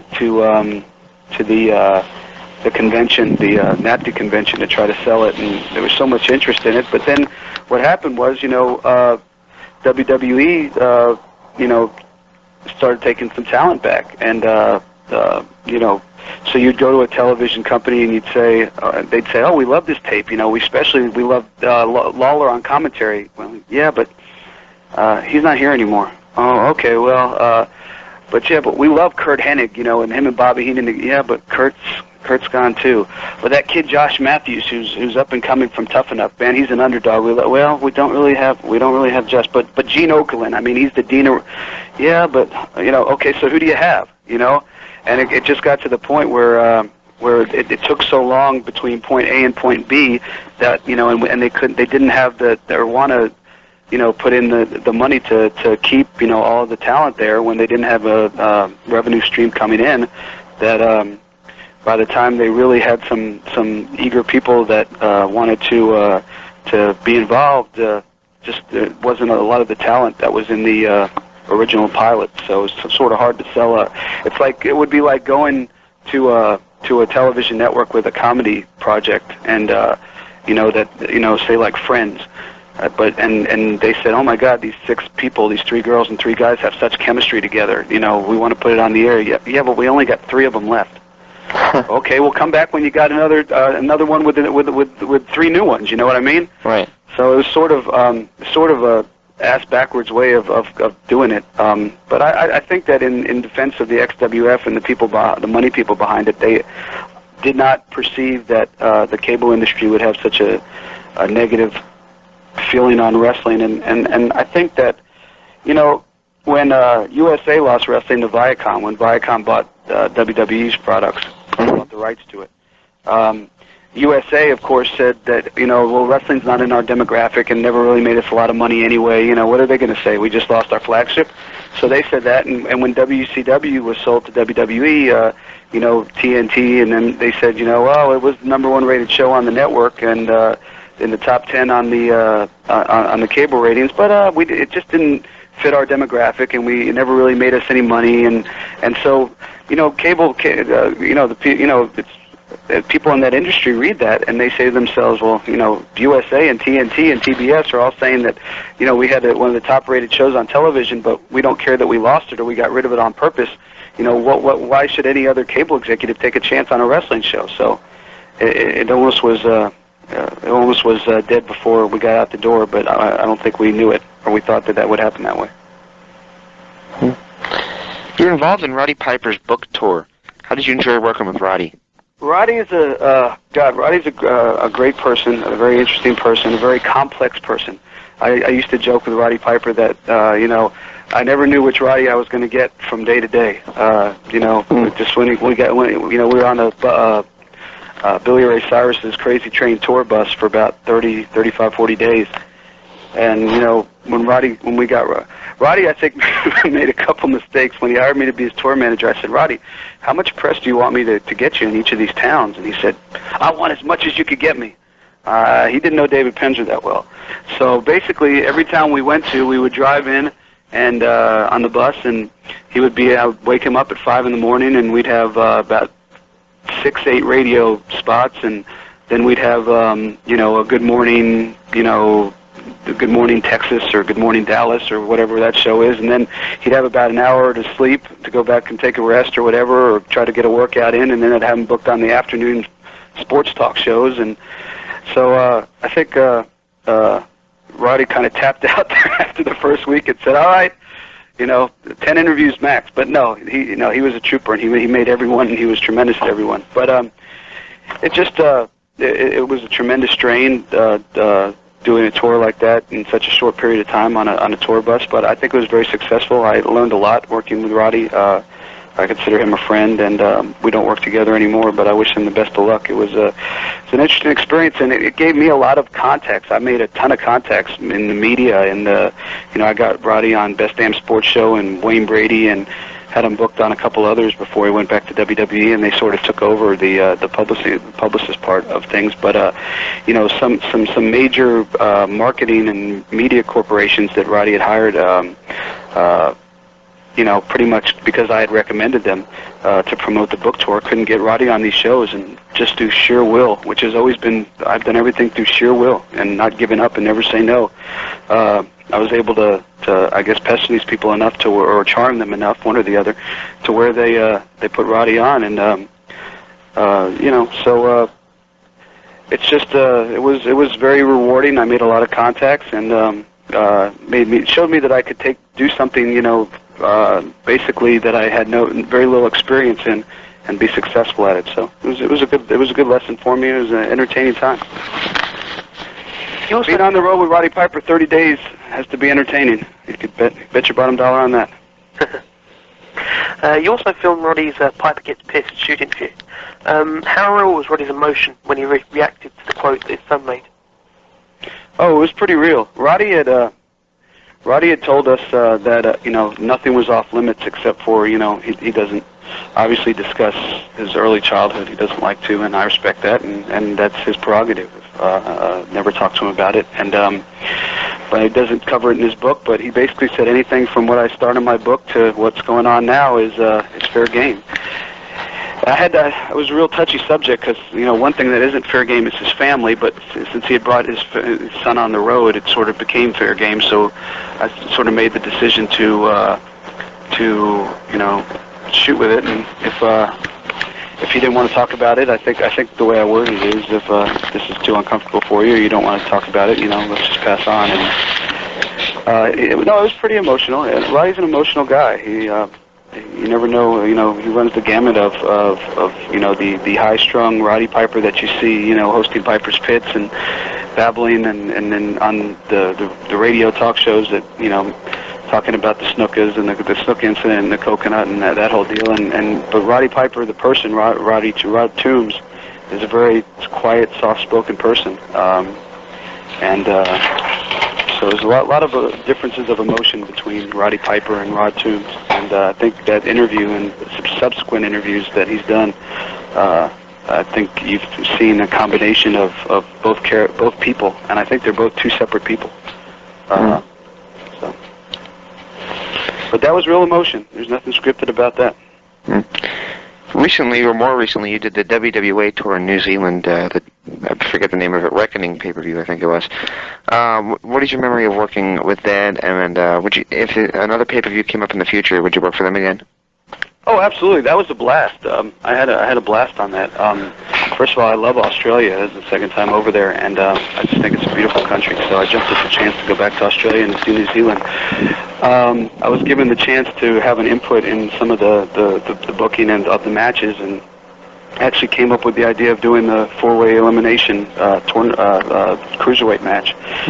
And So, I mean, I work with a gentleman named Scott Demore, who I actually used to book as a enhancement guy in WCW. And he used to give me like I think a $10 booking fee, and then he was my boss on this tour, so I had to give him a $10 booking fee, I guess. But Scott, I still owe you the money. But it was for me, it was very satisfying to go out. I know the tour didn't do that great, and you know WWE was coming in behind them, and you know it was a low-budget tour. Other than Sting and Bret Hart and Jeff and a couple other people, it was mostly names that I don't think wrestling fans would be familiar with over there. But very talented bunch of people. Guys like Joe Legend and Chris Sabin and Frankie Kazarian, and you know just they're extremely talented. Bunch of people. Guys like Joe Legend and Chris Sabin and Frankie Kazarian, and you know, just they're extremely talented. But it was very satisfying for me because to go out there and be a part of a pay-per-view there was no skits, there was no lesbians, there was no, not that there's anything wrong with lesbians, believe me, but you know, I'm just saying, you know, in wrestling-wise, it was just wrestling. It was basically a wrestling pay-per-view, and you know, the few people that saw it all loved it. And I wish more people could have seen it because it made me believe that, like I talked about earlier, my vision of what wrestling could be, which is shared by a lot of people that I talk to. It's not just my vision. I'm not taking credit for it. It's just my personal vision of what I would love to see wrestling, or see at least a promotion be. I understand that, you know, what my vision of wrestling is probably not a lot of other people's, and I respect anybody who has a different vision, and as long as it's wrestling and it's good for the bottom line, not to get off the subject of the WWA pay-per-view, but the bottom line is anybody out there that's promoting wrestling, whether I think it's the greatest thing in the world or the worst thing in the world, it's keeping the business going. It's keeping young talent developing. It's keeping fans interested, and so, you know, I would never criticize any wrestling promotion. I may not agree with or like or let my kids watch everything they do, but the bottom line is it's wrestling, sports entertainment, whatever you want to call it, and that's my passion. And so, you know, I never don't want anybody to think I'm criticizing anything. I have an opinion, but that's just my personal opinion, and I know there's a lot of people out there who probably don't agree with it, and that's their prerogative and opinion. But getting back to WWA, it was very, for me, professionally satisfying to be a part of something that I almost proved to, if nobody else, to myself, that you could go out there and have a hot audience and put on a real good show, and you know, and the people would react, and that was emotion you saw there. It was, you know, people were excited, people were pissed, people were awed, people were, you know, just so many different emotions. You know, when they were moved when Bret Hart came out and made his speech. I mean, it was just. That's what you know. I think there could be more pay-per-views like that. I don't know if it's going to be with WWA. I haven't talked to Andrew McManus. I know he has a lot of other. He's basically a concert promoter. But yeah, you know, whether it's with them or another promotion or anywhere, I would you know, I would love to be a part of something else like that because I thought it was very, very, very professionally satisfying to be a part of it. Dan, would you like to take the next one? As you mentioned before, you're now running your in-your-face bookings business. For those running indie shows, how can they contact you, and who might they be able to deal with? Yeah, I got a company. Basically, I had started it as in-your-face booking, which was in-your-face was an XWF slogan, and I had originally started it as a way to get some of the XWF guys booked while we were trying to figure out what was going on in the XWF. And it's still inyourfacebookings.com is the website. InYourFaceBookings with an S.com. And basically, it's basically a complete one-stop source for booking wrestling talent, whether it be for an independent show, whether it be a wrestling fan convention, whether it be autograph session, whether it be to book an entire event. We've done real successful events in Gainesville, Georgia. We've done with USA Championship Wrestling, with the Buffalo Bisons, and other events. I'm working on an event right now in Hawaii. I work real hard with a company out of Finland called Valhalla Pro Wrestling, and they just had their first event, and they're scheduled to have a big event called Baltic Brawl with Sting and Jeff Jarrett and Jimmy Hart and Ted DiBiase and myself and so many other talented guys, Jerry Lynn and AJ Styles, on the 27th of September. So everything from if somebody wants to book a Hacksaw Jim Duggan, a Buff Bagwell, a Jimmy Hart, a Terry Funk, Bobby Heenan, Jeff Jarrett, Conan, Rick Steiner, Saturn, Shane Douglas, I mean, the list goes on and on. One talent, two talents, an entire card, autograph session, a fan festival, basically a one-stop booking service. I have probably 90% of the free agents in the business are available through my site and through my connections in the business for the years I've been around. I could basically get anybody, so even people that aren't available on my site, or you don't see their picture on my site or their name, I have access to. So any promoters or sports collectible store owners, anybody that would like to book some talent, I encourage you to come to inyourfacebookings.com. You can contact me, David Penzer, all one word, at inyourfacebookings.com, and all that information is on the site. We have some new talent that we just added. Wrestlers such as Justin Credible, Mr. Wonderful Paul Orndorff, Sean Stasiak, Powers of Pain are back together, Mike Awesome, Living Legend Larry Zbyszko, Gangrel and Luna, and I'm always talking to talent about adding them to the site. It's not exclusive. Also, all the TNA wrestlers are available through my site as a sister site, really, called TNA Bookings. But you could access that at inyourfacebookings.com. So. It's been real lucrative, and just want to. I think the wrestlers enjoy working with somebody they consider one of the boys, and somebody that has been on the road and knows that they need to what their airfare need. When they need to get in, and just somebody that knows what it's like to be on the road and make sure that these guys will get taken care of.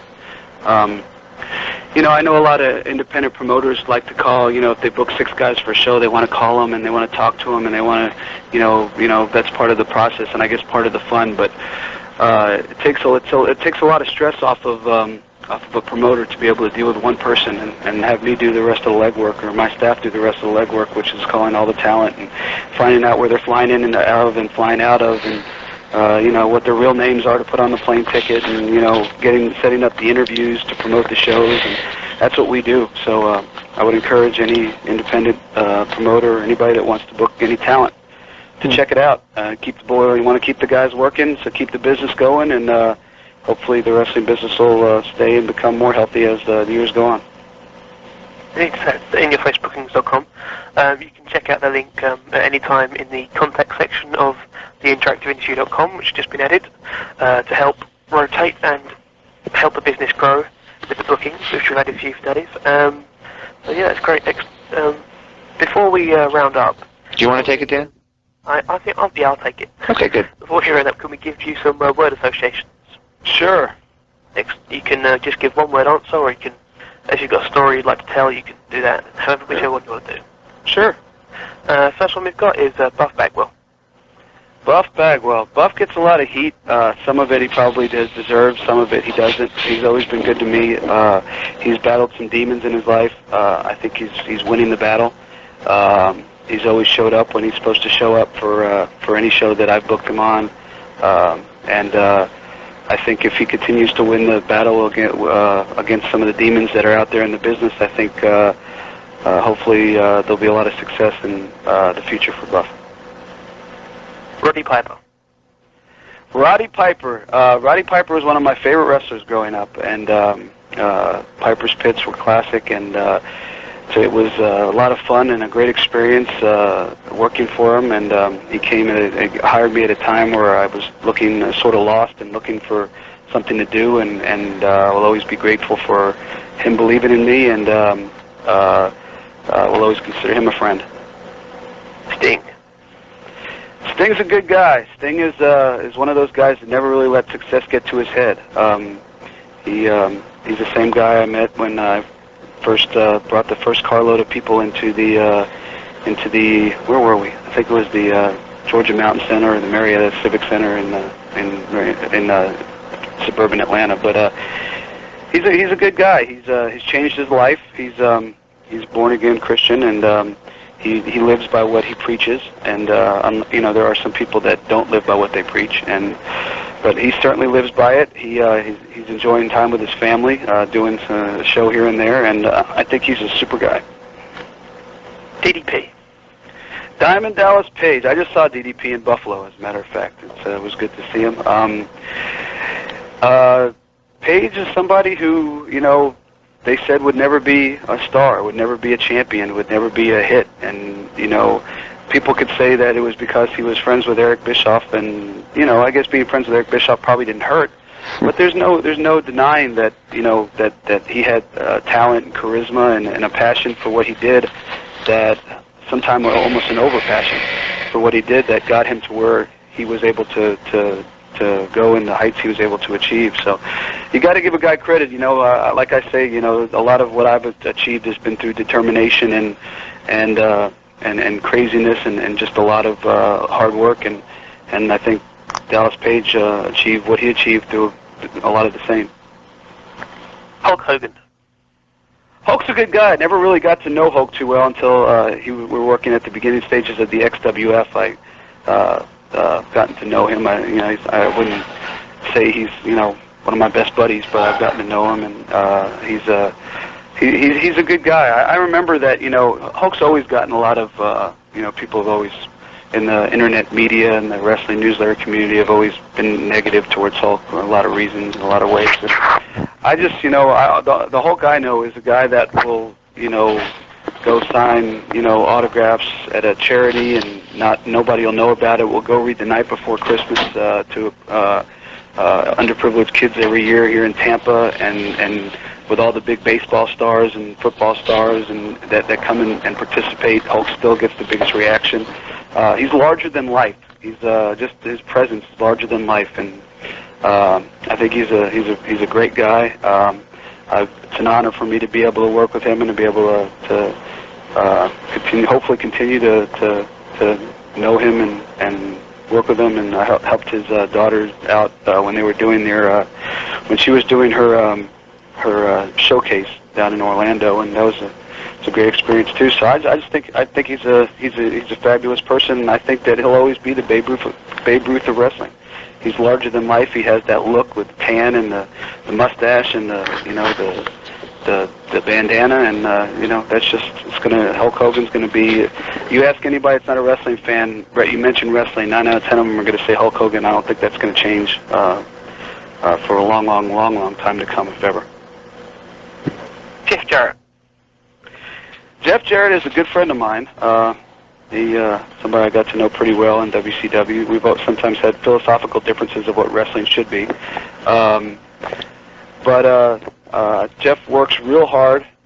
You know, there's some, you know, it's hard to wrestle, try to run a company on limited funds, and you know, try to make it successful. But I respect Jeff, and I respect what they're doing. I respect, you know, although I don't watch TNA a lot of their talent is some of the greatest young talent in the world, and they're in a very tough spot because wrestling has normally been told as a soap opera on television to get you to either come to the live event or to get you to buy it on pay-per-view or whatever way to spend your money. But Jeff now has to not only and the whole TNA crew have to find a way not only to entertain for 2 hours, but also entertain you and make you come back every week, and that's tough. I mean, it's easy when it's free TV. It's not. As a matter of fact, it's not easy when it's free TV. It's even more impossible when you're trying to get people to pay $10. You have to entertain them and get them to pay $10 the next week. So I respect Jeff Jarrett. He's a good. I consider him a good friend, and I wish him and TNA nothing but the best of luck, because any like I said, any company, large or small, that's still in business at this point and making a go of it helps the wrestling business, and you know, as a whole. Kevin Nash. Kevin Nash, very witty guy, very funny guy, knows how to play the political game, certainly as well as anybody, if not better than anybody. Yeah, not the greatest, not the greatest wrestler in the world. I think he'd admit that. He was very successful. He came into WCW at a time where his presence and Scott Hall's presence were helped, make something very special happen. And I think Kevin has saved his money, and I hope that he has happiness in his future. I have nothing personal against Kevin Nash. I don't know him that well. He's not one of my buddies. He's just a casual acquaintance. Scott Hall? There's another guy with some personal demons. Scott Hall, the person, is a very nice guy. Scott Hall, when he gets out of control, is his own worst enemy. I've had my, being on the road, you have your own. Everybody has their own problems with something or other, whether it be drinking or pills or whatever, or anxiety or whatever the case may be, and they say, you can't until you walk a mile in somebody's shoes, you can't lay judgment on them. Scott, I hope has gotten his life back together. I haven't heard a lot about what Scott's doing. I know he's trying to be a father, and as a father, that's something I respect. And I hope Scott finds happiness, because I know he hasn't been happy a lot in the time that I've known him. And everybody deserves to be happy in life, because you only live once. Okay. Bobby Heenan. Bobby Heenan is one of the legitimately wittiest guys, if not the wittiest guy I've ever met. When I was in college, in my not going to class days that we talked about earlier, we used to sit around and watch wrestling and do whatever we did to laugh and have a good time. And I used to say, man, if I could just sit and have a drink with Bobby Heenan one time, man, wouldn't that be a blast? And I got a chance to sit and have many cocktails with Bobby, and to know Bobby real well. And Bobby is hilarious. I know he's fighting some health problems that I think he's winning the battle. I just actually spoke to his wife yesterday. He wasn't there, but Bob, I consider Bobby Heenan a friend, and if you'd have told me 20 years ago that I'd be sitting on the phone saying I consider Bobby Heenan a friend and Hulk Hogan a friend and all these people friends, I'd have told you were out of your mind. So, I mean, that just shows you what somebody could do with a little luck and a lot of perseverance. But I wish Bobby all the best in his, and I hope he's healthy and could entertain everybody for many, many more years to come. And the final one that I have is Eric Bischoff. Like I said earlier, there's positives and negatives about Eric Bischoff. If it wasn't for Eric Bischoff, I wouldn't have been a ring announcer for WCW, I don't believe. I wouldn't have gotten many raises that he went to bat for me. I wouldn't have gotten the opportunities that I got. On the other hand, when you're working real hard and you're away from your family, I think sometimes for the boss to be appreciative, personable, helps morale. And Eric, as he admits, was not a people person. Probably still isn't. Eric has a very large ego, and for what he's accomplished, even though it hasn't lasted, probably deserves to have one. There's good and bad about everybody, and I wouldn't, I would, if I ever saw Eric again, I would thank him for everything he did for me, and no reason to bring up the bad. Just wish that sometimes, could have been a little bit more supportive of some of the lower card guys. But then again, we talked about it, booking 7 hours of TV a week. It's kind of hard to go up to David Penzer and say, hey, great job, how you doing? And shit, I got to go book 7 hours of TV. Holy crap. So, say some of that on TV. So, it's all relative. But I find it kind of unique that he's on Raw, and when he came out and hugged Vince McMahon, certainly got a chuckle out of that. But I hope Eric is content in what he's doing, because I'm sure it's hard to go from being the boss to being an employee. James, do you have any? Yeah, I do. Vampiro. Vampiro, I think is a very talented wrestler. Vampiro is a character, inside the ring and out, more out. What can I say? You just never know. You never know what he's going to do. You never know what he's going to say, and you never know if it's going to happen or not. I like Vampiro. I think he's tremendously talented. He was going to be a focal point of the XWF, and basically we're going to try to build the company around him as one of the lead baby faces. But Vampiro is a character, and like a lot of characters in this business, that sometimes hurts you and sometimes helps you, and I think he's had a little bit of both in his career. How about Kurt Hennig? Guy. I was at the show that me and Jimmy, I helped Jimmy promote at the Fairgrounds in Tampa last year. Word that Kurt had passed, and very emotional moment. Kurt Hennig was a very funny, always enjoyed life. Loved to get on the stage and sing country music wherever he was. I got on a couple times with him. He was a fun guy. He was always ribbing, having a blast, laughing, and just one of the many people in this business that were taken away far too young and far too early, and have left behind children and families. It's a big shame, but he'll be missed along with many others. I think it'd be a bummer and say another one, but how about Miss Elizabeth? God, that one took me from out of left field. And some of them you halfway aren't surprised, just knowing their personalities. Although I guess people that were closer to her saw it coming. Liz was somebody that I didn't hang out with a lot. In wrestling you have a few real good friends and a lot of pretty good friends, and just other people that are just acquaintances. And I guess Liz would be an acquaintance, and would have been. I guess I don't really talk. I don't have a lot to say about her. I don't know what happened. I don't know what went wrong. You could predict what went wrong, and you could see the writing on the wall in so many cases of some of the tragic early deaths in this business. But I couldn't have predicted it with her, and I wasn't a part of her inner circle, and I wasn't around, so I don't know what happened. But I know that she was a classy person. Always treated everybody with class, held herself with class, and I know she'll be missed as well.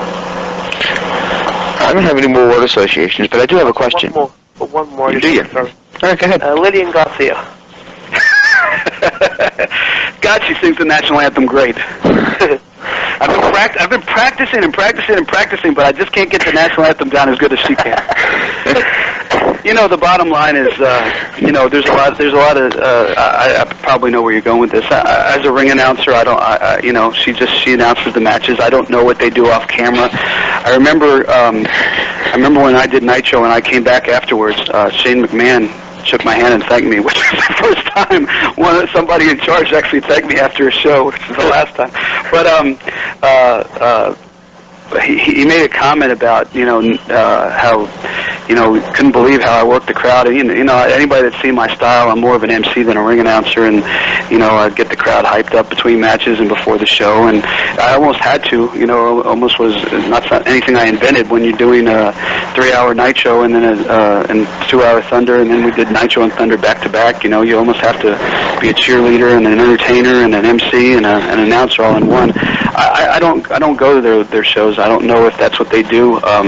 I think they show videos and play music in between during the commercial breaks. I'm not sure. But Lillian Garcia is a great singer. She has a great spot. I hope she realizes how lucky she is to have that spot. As far as myself and WWE, after the WCW invasion didn't work out, I just figured that unless something major happened, there probably wouldn't have been room for me, because they had their announcers and they had their set crew, and they tend to be pretty loyal to people like Howard Finkel, who I met as a matter of fact in Atlanta, and was a very total class act, and probably the greatest wrestling ring announcer of all time, in my opinion. Definitely the greatest wrestling ring announcer of all time. But as far as Lillian Garcia goes, I just hope she realizes what a good gig she has and she enjoys it, and wish her luck in her career, both in music and in wrestling. I was about to ask a question, and we were calling Jimmy Hart several times before we set up an interview date with him, which we have tentatively. Have tentatively. But the question I have for you is, what do you think the future is of the XWF, if anything? I don't know about the future of the XWF. I mean, basically the XWF is dead. I mean, there's 5 tapes that you know, I guess we have a little leeway of what we could do with it in terms of being able to generate revenue or coming into a country like we did in Puerto Rico, where we did an invasion angle and showed the tapes. You know, most of the wrestlers on them are either, you know, injured. You know, like you know, there's not a lot of continuity. There's you know, there's some wrestlers who have passed away, some wrestlers who have retired due to injuries, some wrestlers, a lot of them who went to WWE. So, I mean, they're not really up-to-date tapes. As far as the future of the XWF goes, I don't know. As far as the future of David Penzer and Jimmy Hart goes... That was the question. Jimmy's, I don't want to say my business partner, but Jimmy's, I guess, one of my closest friends. We have worked a lot of projects together. We continue to try to work a lot of projects together, and I hope and pray and that someday, and hopefully sometime soon, we'll be able to bring our vision of wrestling to the masses. We continue to try, and I don't know that we'll ever give up.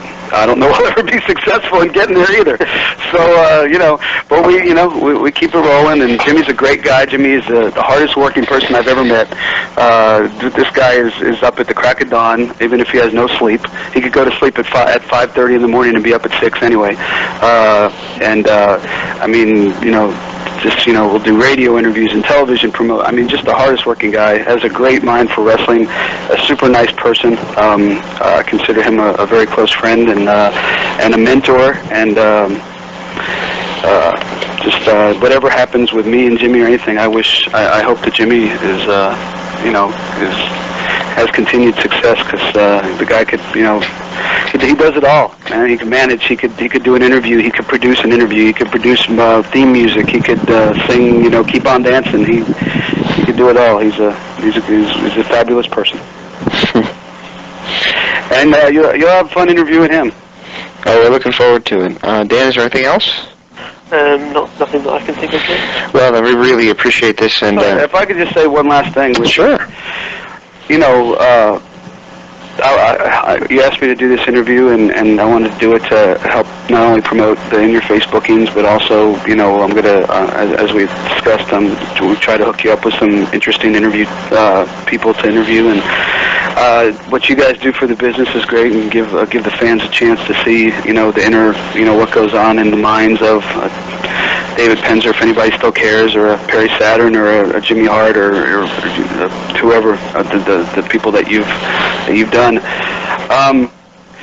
You know, I've tried to shoot straight and tried to just give my opinion. I just want to make it clear that all they are is my opinion. I wish everybody in this business, whether I agree with their style or not, or whether I personally like them, their style or not, I wish them all the best in the world, because the basic gist of the matter is this business isn't in the greatest shape as it's been in a long time.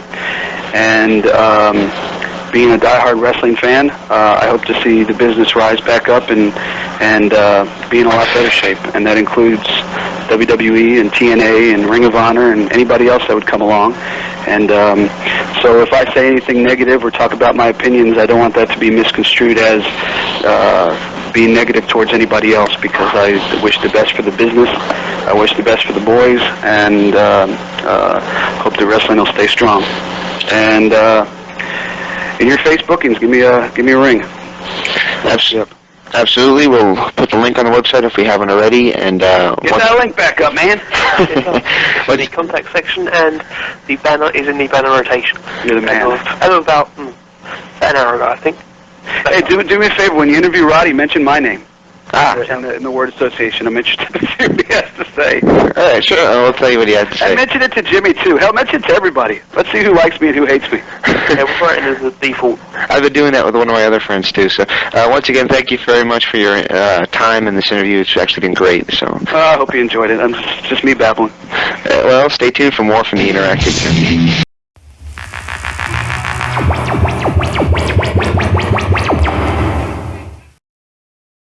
Welcome back. back to Interactive Wrestling Radio. Joining us on the Newsmaker line right now is the former voice of WCW and one of the main voices of TNA Wrestling, now a real estate agent, but his person... I guess it doesn't sound as exciting, huh? Well, you could be the voice of real estate, right? I'll tell you what, James. I thought the wrestling business was pretty cutthroat, pretty wild, pretty hard. The real estate business doesn't even, I mean, the wrestling business is like child's play. It's like kindergarten compared to the real estate business. It's crazy. Well, for those who didn't recognize his voice, and I don't know how you couldn't, it's David Penzer on the line with us. How you doing? Good to finally hook up with you again. It's been a while. It has been a while. We had you on last time. It was literally 12 years ago. We were promoting In Your Face bookings, and it was a lot of fun to talk to you then. And so, how's this for crazy? Last time I spoke to you, my kids were 6 and 8. Wow. And now they're both, now the youngest one's starting college. They're both going to be in college starting this month. Pretty crazy, huh? Well, the crazy part is now I've got a 6-year-old and a 14-year-old. So next time we talk, they'll be in college. We'll make it a habit every 12 years. Every 12 years. That sounds like fun. All right. So as fun as we are having right now, unfortunately, it was literally 1 week ago that my heart sank, and we do have to start with that. Part of the reason we're having you on, if I can clear my throat, is because of the unbelievably unfortunate news of a former colleague of yours. In fact, you orchestrated the book tour that I believe all book tours are now based on, with Roddy Piper, where he was basically talking to everybody and everybody's brother to promote this book, which was an epic book tour. But you worked very closely with Roddy. You did a shoot interview with him before the days of YouTube. You guys were selling it online. You had to pay $5 via PayPal. So you obviously had a lot of dealings with Mr. Piper, and immediately, my first question has to be, do you have any interesting or funny stories you might like to share about the late, great Hot Rod? He was a wonderful guy. He was my colleague in WCW. He was my colleague in,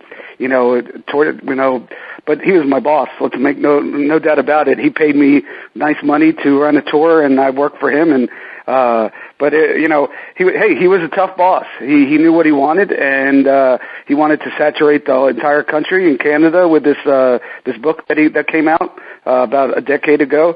But the Roddy Piper that you see, for the most part, if you ever met Roddy Piper, people that have met him or seen him, where he's such a really warm, caring person, and he puts his hand on your shoulder, how you doing? How's the family? I mean, that's really him. You never know what you're going to get with celebrities, especially people that you grew up watching and worship. I don't want to say worshiping, but admiring as a child and a teenager. And when I grew up, it was Dusty Rhodes, Terry Funk, and Roddy Piper. Those were my three favorite, and unfortunately 2 of them have passed. It's been really tough. I got to see Terry the day the day that Dusty passed at a fundraiser for Championship Wrestling from Florida here in Tampa, and we shared some good time, talking a little bit. And those are the 3 guys I admired growing up, and to lose 2 of them within a span of 40 days is crushing. Dusty, was great. Obviously you have a lot to do with Dusty, especially in WCW, I'd imagine. Yeah, Dusty really hit me hard. Dusty, I think, even hit me harder than Roddy, because it was Dusty who got me involved in watching wrestling. When I was in 1977, I had a cousin who turned me on to Championship Wrestling from Florida, and that was when Dusty was the biggest star in the state. No bigger than him. Forget about Jameis Winston, and forget about all the Jed Bush and Marco Rubio and all these different celebrities. Dusty Rhodes was the man in Florida and later all around the world. But I don't want to take away from Roddy, because I've talked about Dusty after his passing. But Dusty, I think, because he was the first one, was really, really tough to shake. But Roddy, God, I was actually at the Miami Marlins game in a suite last Friday with the Legends of Wrestling crew. We had the Nasty Boys and Kevin Nash and Mick Foley, Bushwhacker Luke, and Tyrus Brodus Clay, and I was help organizing that event. And we were all in the suite, kind of just having a quick hot dog before they went down and started to do their stuff. And I looked up, and Kevin Nash's face turned white, and his head hit his chin. His chin hit his chest. And I looked at Brian Knobbs, and he was crying. And I said, "What now?" And they said, "Rod Piper died." And everybody just started, you see all these tough guys, Tyrus, huge guy, Kevin Nash, huge guy, Bushwhacker Luke, been fighting with the best of them And he was a good friend of Piper. Yeah, he took it the hardest. Knobs and Sags, the Nasty Boys, Pity City, and all these guys are tears rolling down their eyes,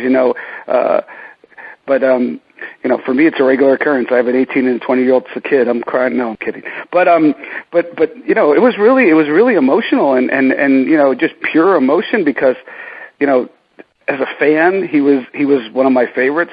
And even when I was in the business, in WCW starting out, and he was in WWF at the time, I still admired the stuff he did and still watched it. And then, when we started the XWF, which I guess we'll get back to later in the podcast, when we started that, Roddy was one of the top guys, if not the top guy that we brought over. So I got to know him a little bit there. And then, later after XWF closed, he needed somebody to promote his book tour and do PR. And he ended up hooking up with me. And, I spent almost 60 days with him in a tour bus. It was Billy Ray Cyrus's. Everybody laughs now because Billy Ray Cyrus is sort of a footnote, but at the time, he was one of the hottest country guys in the world. And it was his tour bus out in Nashville. We started in Nashville, Tennessee, and we went west out to California, and then up the coast of California, and then headed back east to New York, and then back down to the East Coast, and then back over to Nashville, and, stopping in 30 different cities along the way over a course of about 50 days. And, it was the old-fashioned way of doing things, and, every city that we went, I arranged, at least 10 interviews for him. We'd wake up first thing in the morning, we'd do morning drive. I try to get him on a couple noon TV news shows, and then we'd do afternoon drive to promote this. And, when you're driving and traveling with somebody in a tour bus, and his son Colt was there when he was real young, and had a couple other people on the road with us helping out, and you get to see all sides of somebody, and he was one of the warmest people you'd ever meet in this business. But he was a businessman. He knew what he wanted, and if you didn't perform, he was the first one to call you out on it. Especially if he was paying you money to work for him. So. I'll never forget, he was really worried with the start of the tour that I wasn't going to get him enough promos in each city, enough interview time. So, he kept saying, David, we need to be all over the place. We need to promote this. So the first city was, New Orleans. Where was the first city? I think it was actually Memphis, Tennessee. Yeah, it was Memphis. And we pulled into Memphis about 4 a.m, and we got off the tour bus, and throughout the day, I think I had him do about 16 different interviews. And by the time those interviews were over, he looked at me and goes, you know what you're doing? I tap no more than 10 interviews in a day. Because he realized that for the next 60 days, he would, if he left it to me, I was going to be, and look, I was willing to do whatever he wanted to do, and 10 was certainly enough to get the buzz going. The buzz was already there. The internet was just kind of starting to take off, and I didn't even remember the Piper's Pit thing until you brought it up when we started communicating after, hearing about his death, and I didn't even remember that. I don't even have a copy of that. So I'd love to get a copy. But of that. after the book tour was over, which was a lot of fun, and I have memories I'll never forget. We pulled into the big rivalry in college football, or one of the big rivalries is Ohio State and Michigan football. Oh, man. So we pulled into Columbus, Ohio in the morning of the Friday morning of that game. Now, they had the pep rally. The game was on Saturday. It was going to be in Columbus that year. And I got a call from some people saying, because I had my number all over the place for PR people. At some point they knew we were coming to the city, and they'd reach out to me if I hadn't already called out to them. But they called me, and they said, we're having a pep rally at 8 a.m. at a bar. Would you guys come in on your way in? And I talked to Roddy about it. I said, sure, it sounds like fun. Let's do it. And I had never, ironically now my son goes to college. He plays D3 football, 10 minutes from Ohio State. So, but funny enough, I had never been around that situation. I was a Miami Hurricanes fan, SEC, ACC kind of thing. But, so I didn't know what to expect.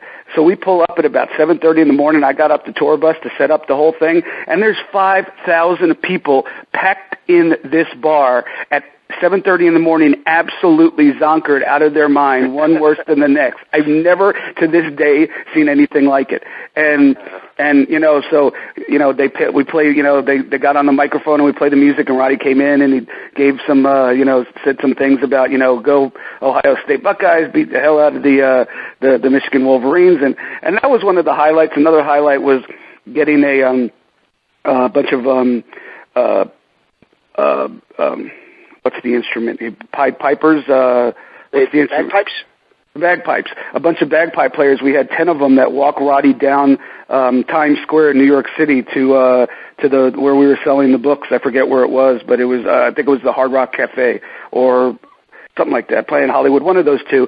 And we had all the media out there covering it. And I know that really meant a lot to Roddy because he the big thing, all the big things that happened in his career associated with wrestling, WrestleMania, War to Settle the Score, WrestleMania itself. We're in Times Square, New York City. So that was really important to him. He was really happy. After the tour was over, he actually kept me on. And I got him on Wayne Brady. I got him on some other national media. And then, we decided at some point to go our separate ways. And, every time I'd see him, though, he'd give me a big hug. How you doing? How's the family? How are the boys?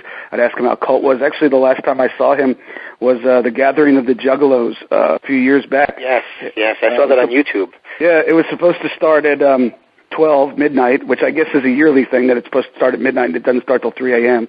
And so the last match was Terry Funk and Roddy Piper, and so they went out, and then so we, the hotel's about 40 minutes away from the campgrounds, so the shuttle back to the hotel was me, Roddy, Terry, and then Roddy's son Colt was there, and I had a bottle of vodka that I brought, and Roddy didn't drink any vodka. I don't think Colt did either, but me and Terry we didn't have time to stop for anything to mix it with at that point because we wanted to get back to the hotel because our flights took off, and so we took turns, chugging the vodka or taking shots straight out of the bottle, and I'm thinking to myself, man, here I am all this time later, playing Roddy's tour, got to get to know Terry on a pretty good basis. And now here I am, never thought I was done with this crazy business, and I'm back in the middle of nowhere, driving back with two of my three, heroes growing up and doing shots with Terry. If you'd have told me that when I was 12 years old, 15 years old, I would have said that I lived, that I could die now. Right. So I hate to sound like a mark, but I am. Well, all these years later, I am. So, and funny enough, when I saw Terry, I said, the last time I saw you, we drank those shots of vodka. He goes, I know. He goes, that's pretty crazy. I said, yeah, what you don't know, the second half was, got back to the hotel, thought I was going to lay down for an hour just to take a power nap, ended up missing my flight. My wife didn't talk to me for 4 days. And we had a laugh about that, and then I said, "Have you seen Roddy?" He said, "No, just we our paths cross." And I said, if that was going out, that was a hell of a way to go out. And then we heard about Roddy. So I don't think they're going to hear it. I hope they do, but unfortunately, I can't make it out to Portland for the funeral. I wish I could, but if my my heart goes out to his lovely wife and his three daughters, and especially his son Colt, because I know that was they were best friends. And they were, and he was very proud. I mean, the last time I saw him, he was on. I can never say his name, so I'm just going to say the guy from the NFL Network's show. I can never remember his name. Rich Eisen. Rich Eisen. There you go. Rich Eisen. Yeah, he was on. Yeah, I saw that interview too. Exactly. Yeah, and he was talking about how Colt never used the Piper name, and he was very proud of that fact because he made it on his own, and he called him his best friend, which was actually very touching. Oh, and they were when when we drove back in that van, you could just see the camaraderie, and we're telling stories, and Terry and I were drinking, and Roddy might have had a beer or something, but I think that he was over that kind of stuff. He partied pretty hard at the early part of his career, so I think he especially after he beat cancer. I think he kind of mellowed out on that stuff. But there's another caveat to it all is that he apparently just beat cancer. So this was one that punched me in the gut, and so did Dusty Rhodes punch me in the gut. Yeah, they were both pretty hard. We've lost a lot of people. I'd say the only other ones that were harder than that were as hard as this. I don't want to say harder because I don't think they were, but the only other ones that were as hard as this were Kurt Hennig because he was here in Tampa to work a show for me and Jimmy Hart and Brian Knobs at the fairground, and then also I think Ted Petty, Fly Boy Rocco Rock, just that was so unexpected as well, and he was a good friend of mine, to see grunge, totally torn up, hysterical crying, the whole thing was a surreal scene. And I'd say Brian Hildebrand too, the referee, he was such a great guy, and then he beat cancer. Randy Anderson, right. Randy Anderson. No, not Randy Anderson. Brian Hildebrand. What was his, Mark Curtis. Mark Curtis, yeah. That's right. Yeah, Pee-wee died too, and Pee-wee was a good friend of mine, but we were kind of estranged at the time, but I felt bad for us. We've lost so many people, and it's horrible to talk about, and you don't want to talk about it, because people come in and try to make something of it that, doesn't need to be discussed. WWE is doing wonderful things now. They're sending their talent back to college if they want to go, sending them to rehab if they want to go. There's nothing more you could do for them. You could say what you want about, what they do, and, I really don't follow the product all that much anymore, but, they're trying to reach out to these guys and trying to make their lives better, and, I don't know, we're getting off topic, but yeah, it's just sad, it's sad. We lost a lot of guys, and now we're starting to lose our heroes, and, Dusty and then Roddy, and, I know, Jimmy Snuka just, got operated on for cancer. I know Pedro Morales has been very ill. So unfortunately, we're at the age now where these things are going to happen, and it's unfortunate and it's sad. And the only thing that I could do is try to watch. Thank God we have the little clips on YouTube that we didn't have before, and all the different forms of social media that we could and celebrate their life at our own pace. And just today I had a few minutes when I was in between calls, and I pulled up an old Piper's Pit and just enjoyed it. Went back to my childhood. But exactly. I grew up on that stuff. I don't know. I don't know how old of a gentleman you are. I never actually Googled that, but I'm 34. I'm 49 years old, almost 50. I don't know how I got this way so quick. Tell me about it. I'm turning 34 in a couple weeks, and it's like I still feel like a kid. My heart bleeds for you. I was at my kid's school today, and I thought it was very funny. The kid came up to me and said, "What grade are you in?" Because I just dropped him off. And I sat there for a second, and I did the math. I said, I guess I'd be in 29th grade. 29th, yeah. Oh, man.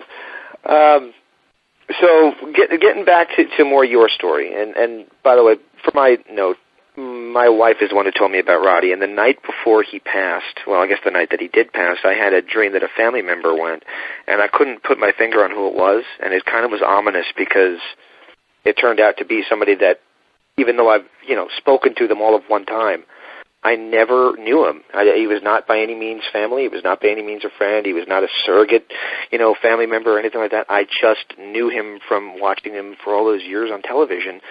It was like losing a family member because it was somebody that you knew. People, when you watch somebody on TV and it's like a soap opera, I sort of kind of used to watch soap operas when I was in college, and I sort of follow just through social media because I've just gotten onto social media, and I know people who work in the soap opera business, whether it be evening or daytime or whatever, and it's sort of the same thing. You get so invested in their lives, following them, that you almost feel like they're family.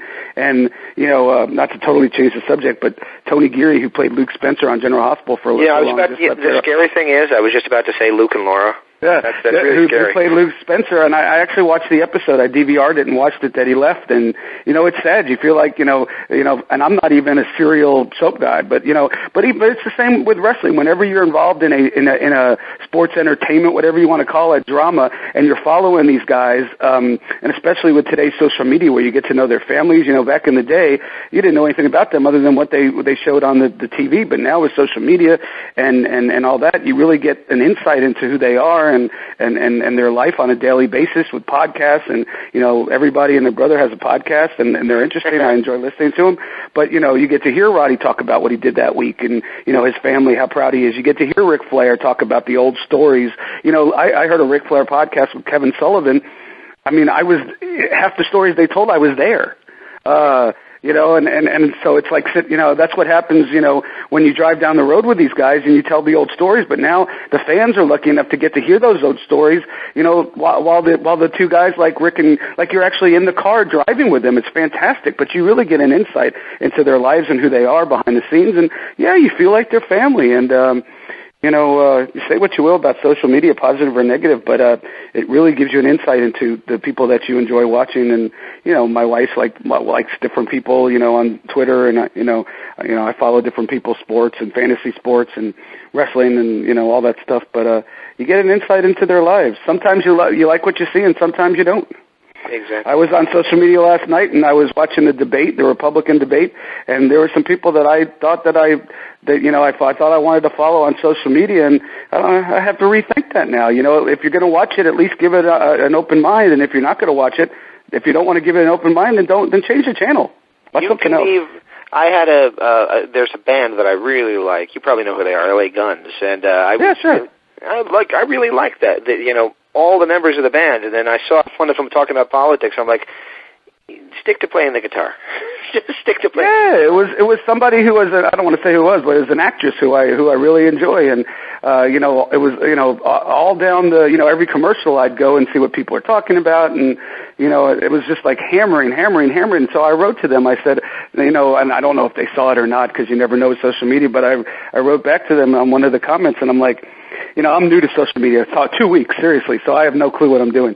But so I don't even know if I did it right. But excuse me. I said, while I have great respect for you as an actress, I said, if you're not going to keep an open mind, why even watch? And I never heard back, and like I said, I'm new to this, so I don't even know if I did it right. But yeah. So sometimes you get to see a part of people you don't want to see. So like I said, positive and negative, but we're veering in different directions. Right? Yeah. So we'll get back to wrestling, I swear. Yeah, we are. We're back there wrestling here, and the last thing I was going to say was my wife that night kind of hit me, and she said the old guard is going, and I'm like, oh no, she's right, but it's not something I want to face.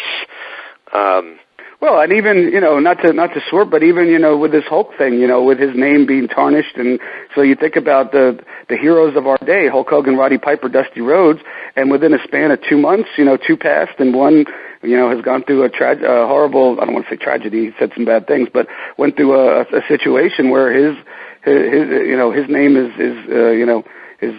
it's going to be hard for him to come back. And, so yeah, it's certainly been a roller coaster, man.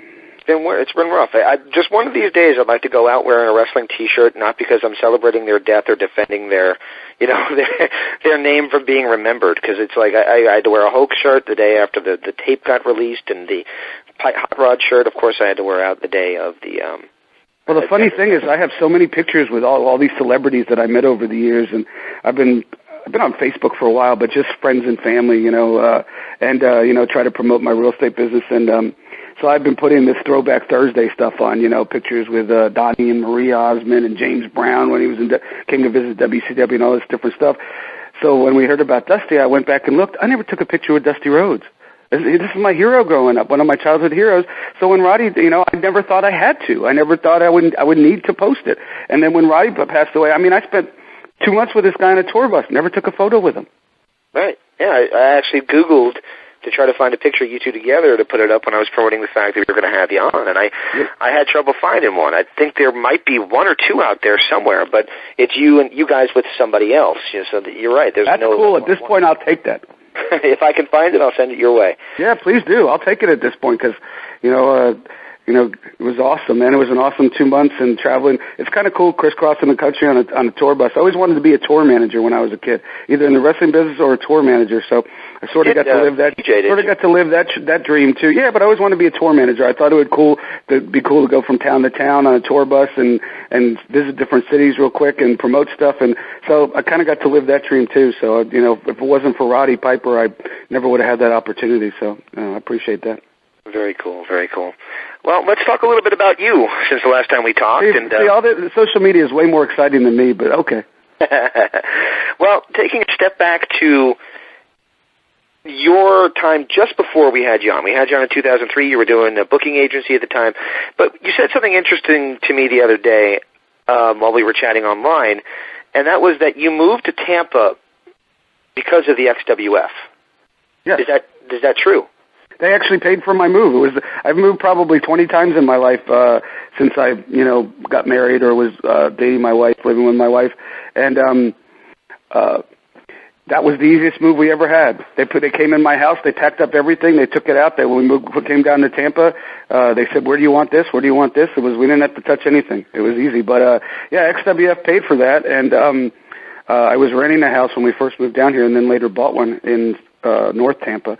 But I don't know. I think I was already done with the XWF after we talked. If it was 2003, but that was a really neat experience. It was a very small operation compared to what I was, with. And I was doing talent relations with them. I was on the booking committee when we booked the episodic television shows that we did, involved in negotiating with talent, hotels, all that kind of stuff. So it was really an awesome experience. As cool as WCW was, to be able to do it first class with them, to be able to be behind the scenes and creating something that, even though it never got on TV, it still lives on DVDs and the internet.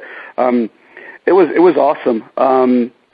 And we helped a lot of people get their job back with Vince McMahon. Yeah, you did. You did certainly get them. Because I remember reading the results, being just a fan at the time. This was even before I started doing interviews. My interview stuff didn't start until 2002, and I read about Hulk Hogan appearing there, and I thought, this could be something big. This could be something interesting. And then immediately thereafter, he was brought back with the NWO, and you got Kurt Hennig there, and I got to believe you're using him as a marketing chip to get a TV deal, and he gets brought back to join the Royal Rumble and. Jerry Lawler, Mean Gene Okerlund. Exactly. We would play, if we did any more tapings, we were going to bring in Hall and Nash. They'd come to the office to talk to us about the future, and then they went up with Hulk, and then Roddy eventually got brought back, and they pretty much completed it. Even guys like Josh Matthews, who we were using based off of Tough Enough as a cruiserweight wrestler, we called it what do we call it? No, I think we called it cruiserweight actually. They brought him back to do interviews and stuff. Yeah, so and now he's doing it on TNA. Yeah, the only time I watched TNA in the last couple of years was I saw Jeff Jarrett being inducted in their Hall of Fame, which I thought was extremely good television, and I'm happy for Jeff that he got that closure. Even though I'm sure the circumstances weren't the best, but I have a lot of respect for Jeff Jarrett, and he always treated me right. So I wish him the best of luck with Global Force Wrestling if he's out there. Absolutely, and it's been an experience being a wrestling fan the past couple months, for all the good things that are happening, like new companies starting up, and Jeff Jarrett has a great idea. It's instead of, you said at the beginning of the interview that wrestling's cutthroat, well, he's trying to take the cutthroat out of it. He's trying to make everybody work together, have a big happy family, and everybody benefits from all working together. And you know what? He's presenting an idea that has long since been forgotten in wrestling. And whether it'll work in the 21st century or not remains to be seen, but at least it's something different.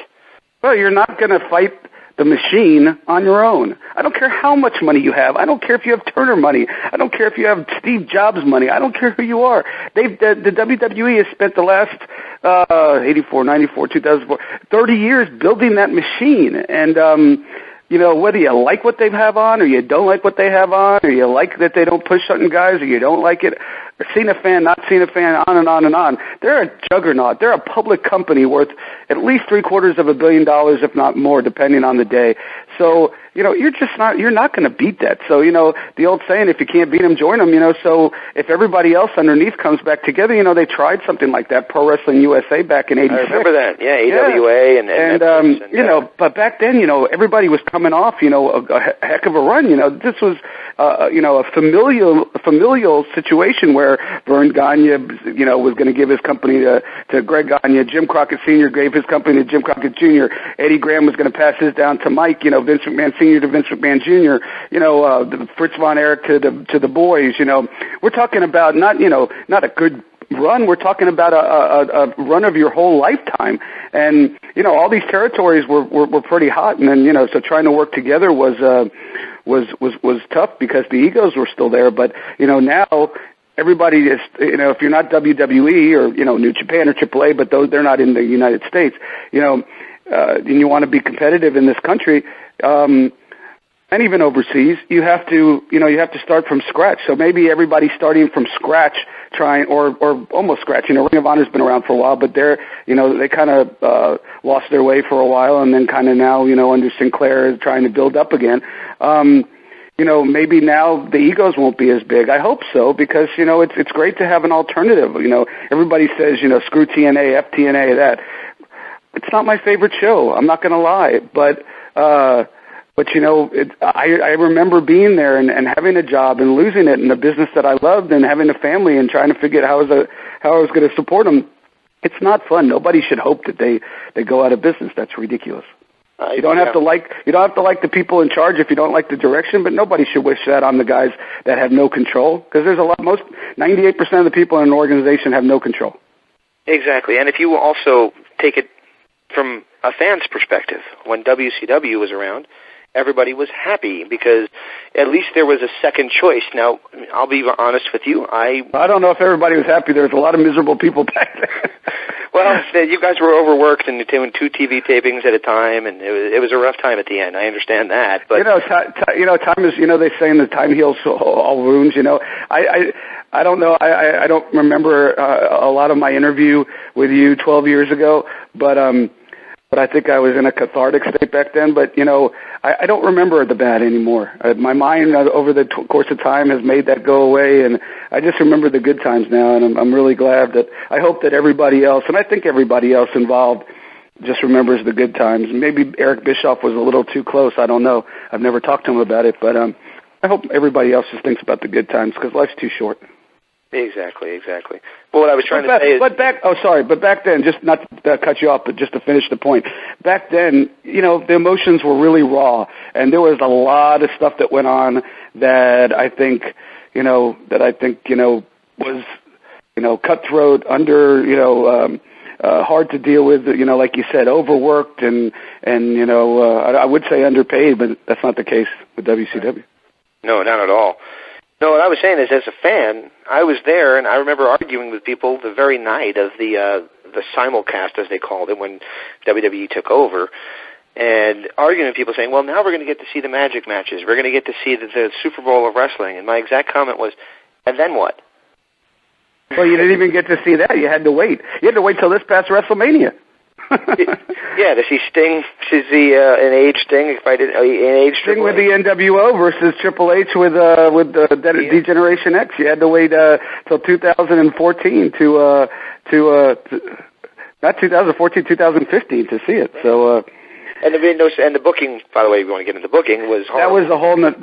I watched that when my oldest son's a big wrestling fan, loves NXT, loves Ring of Honor,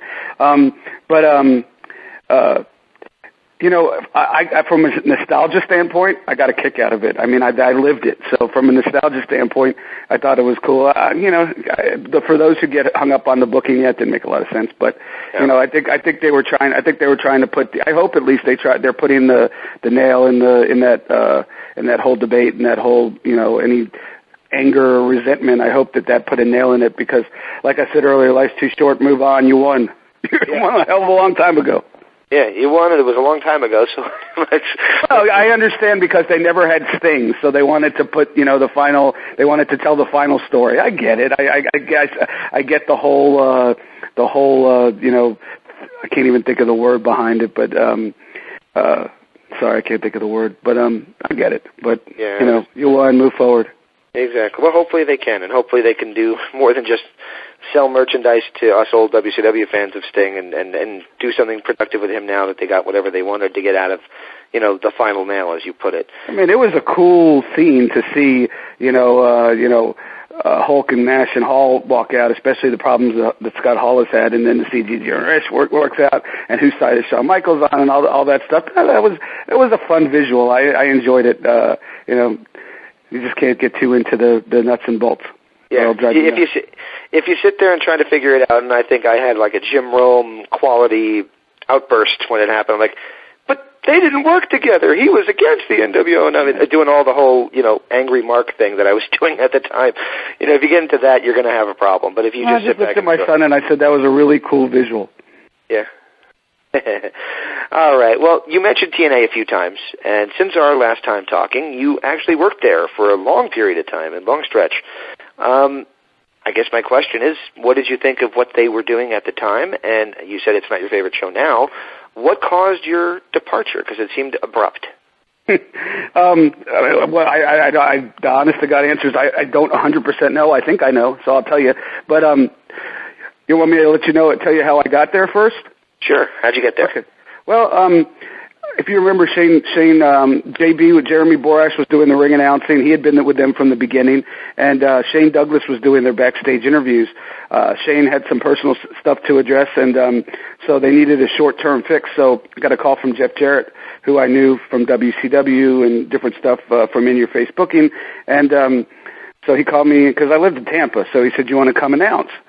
He said Jeremy Borash is going to do the play-by-play while Shane goes and takes care of himself. I mean, not the play-by-play, the backstage interviews. And he said it might only last a week. He said it might only last a couple of weeks. He goes, because I want to be clear, Jeremy Borash has been with us from the beginning, and if there's a lateral move made back, then he's going back to ring announcer, and we don't need you anymore. And I said, that's fine. Wherever it goes, it goes. And unbelievably, it lasted 5 years, and they took really great care of me. And I had a ton of fun. Mike Tenay and Don West and Kevin Nash and Jeff and Jeremy, and we had a great time. It was just it was totally different vibe than the WCW thing. Maybe that helped the whole catharticness, and to enjoy the business again. But they took great care of me. Don't have any complaints. The funny thing is I was always afraid that, that every time I was there would be my last, because, I knew that if anything ever happened, that they would slot Jeremy back in that position, the ring announcing. And, so then all of a sudden rumors started to go on the internet that I wanted to stop announcing. So Terry Taylor called me in, to the office, little office, the meeting room at Universal Studios, and he said, "Are you leaving?" I said, "Are you crazy?" I said, "Why would I? This is a great gig. I drive over from Tampa, you put me over overnight, you pay me well, I have a blast, I laugh my butt off, go to the bar, have a few drinks, go to sleep, wake up the next day, do it again, and get paid for it. Are you kidding me? Why would I leave?" And he said, "Oh, that's the rumor." And I said, "No." He goes, "Good, because we're happy with you." Well, a week later, he called me. I'm like, "Oh, now I can finally relax because they're happy with me. They're afraid I'm going to leave." Well, don't relax, because a week later, Terry called me, and he always would call me, and he'd say, "I'm not calling to fire you." That's what he would say, because you're always thinking when you talk to the talent relations guy, he's calling to let you go. So he would always call me, "Hey, Penzer, this is Terry Taylor. I'm not calling to let you go." So he called me, "Hey, Penzer, this is Terry Taylor," and paused. I said, "You didn't say you weren't letting me go." He said, "Sorry, man."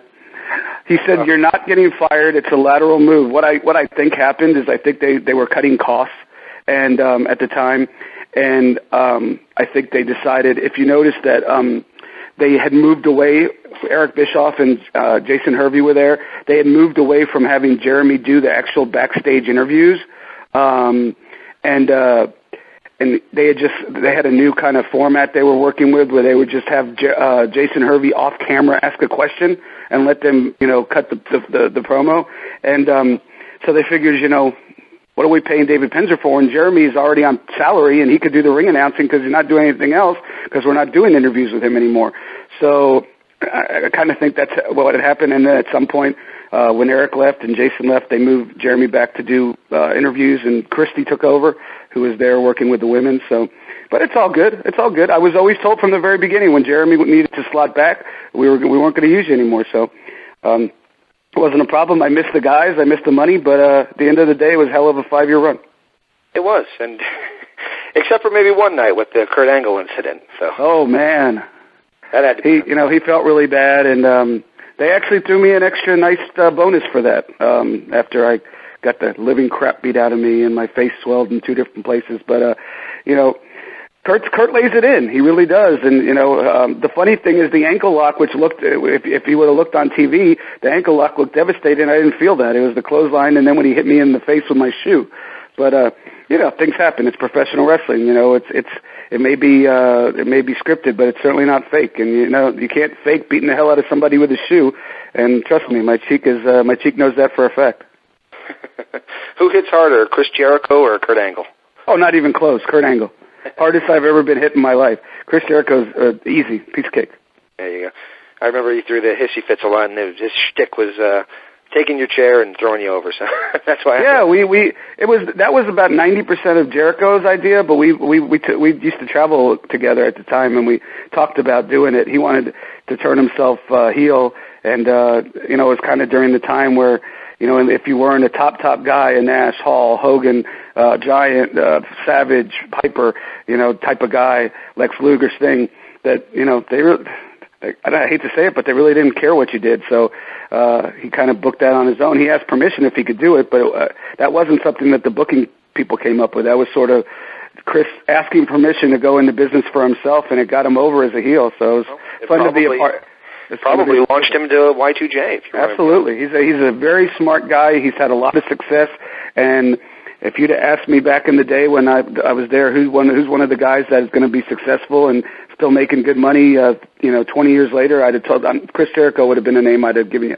I wouldn't have thought he would be in a rock band, but have you ever actually heard their stuff? I've heard it on. I've never been to a live show, no, but I've heard it. He's a good singer. Actually, it's funny. We were in Charleston, West Virginia one time at a bar that we all used to go out to, a bar and restaurant after the matches, and the owner took care of us, and they had karaoke that night. And Chris went down and actually sang, and I looked at him, I said, "Hell, you can sing, man." And he has a good voice, so good for him. He's always wanted to be a wrestler and a rock star, so he got to live both of his dreams. Who knew? Absolutely, and I can tell you that I've interviewed him for his book, which was about wrestling, and I interviewed him to promote his CD. So I had him on to promote both things, and it was very cool. And he was here in Arizona, and there's a little dinky club, and they're not even at that location anymore. The club still exists, but it's at a different locale called Club Red. And Fozzy, his band, played there the night before WrestleMania. So there was 200 people one night, and the next night was something like, 70,000 or whatever it was that he was there. He can't be making anything near wrestling money for that. So that's just a labor of love, I'm sure, for him.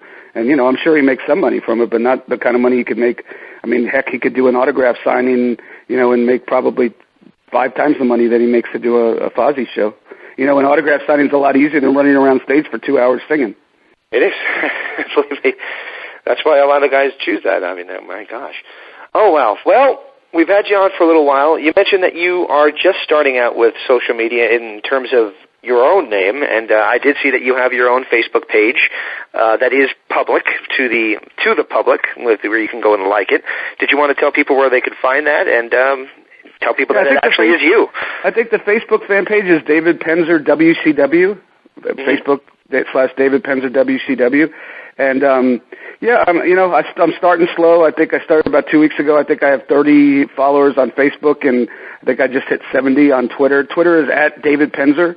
I actually, in 2009, when Twitter first started, I actually got that. I didn't know what it was going to come of it, but I figured I might as well keep my name and hold on to it. And about 2 weeks ago, like I said, I just started. So, but yeah, come along for the ride. On the Facebook, I try to give my opinion on wrestling and put up photos of me and the guys that I met. And then on the Twitter, I sort of try to focus on more of the current,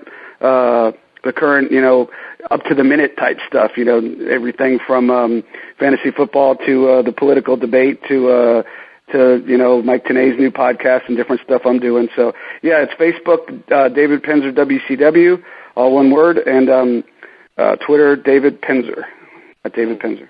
So I'd love to, it's really cool. I'm actually really enjoying the Twitter, and it really took a while for me to get into it, but, I was actually tweeting photos from the Miami Marlins game right until I heard the news about Piper, and then respect to him, I didn't want to be tweeting pictures of Legends of Wrestling night, but yeah, stuff like that, and I'll try to keep in mind that they're wrestling fans, and try to wean it in that direction. Very good, yeah, absolutely. And are the Marlins your team, or is it just something you were working on? No, I'm a Rays fanatic. Tampa Bay Rays. Oh my God. And the funny story is, I never liked baseball. And the Rays had back in 2008, they had right before, when they were starting to get good, they had a wrestling night at the Trop. Actually, that Brian Knobs who's behind Legends of Wrestling, had organized, and they brought Scott Steiner, Buff Bagwell, Road Warrior Hawk, a whole bunch of the guys in, and did different stuff throughout the night. And then at the end of the show, we did a wrestling live wrestling event, and I kind of had the run of the mill. I had one of those passes like at the Marlins game. I could go anywhere I wanted, and I just started watching the game, and it was a really fun come-from-behind game, and then the race started getting good, and that was when they had their World Series, pennant run and World Series run, and ever since then I've just gotten more into it, and now I'm, obsessed. So, yeah, that happens. Go Rays. It's a tough season. It's been a tough season, but I'm still with you. I'm going to watch it on TV as soon as we're done. Exactly. I'm the same way with my Arizona Diamondbacks. We have, a rough couple of years, but you know what? I'm there every day watching. That's who the Marlins were playing. That's who the Marlins did they play now? Tomorrow. No, that's right? Who they were playing last Friday. Justin that's Upton, right. That's right. They were playing last Friday. It was Friday. the one where they tied in the Marlins tied in the bottom of the ninth, and then they walked like three batters in. The Marlins walked three of the Diamondbacks in, and then couldn't come back and hold on. So they have a good looking team. I know they picked up some guys, and it didn't work out so great. Did you guys pick up any Rays in the off season? I don't believe we did. All I know is that San Diego's the team that picked up Will. San Diego Myers did. And, Oh man, there's been a lot of guys, and it seems like every time we play somebody, we'll play off topic, but every time we play somebody who we got rid of, they kill us. So it's kind of like a shot in the face. Like, oh, we got to play Justin Upton in San Diego.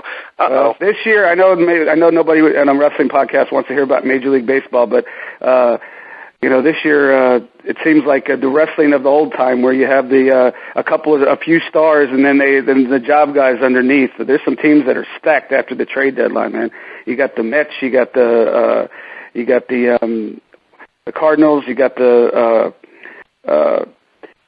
Royals, the Yankees, especially the Blue Jays are on fire, man. Oh, yeah. When they got David Price, I knew they were serious. Oh yeah, they're going to be good, and I'm looking at the Mets. I think the Mets are going to be making some noise, especially. If the Rays can't be in it, I'd love to see a Mets either Kansas City or Toronto final.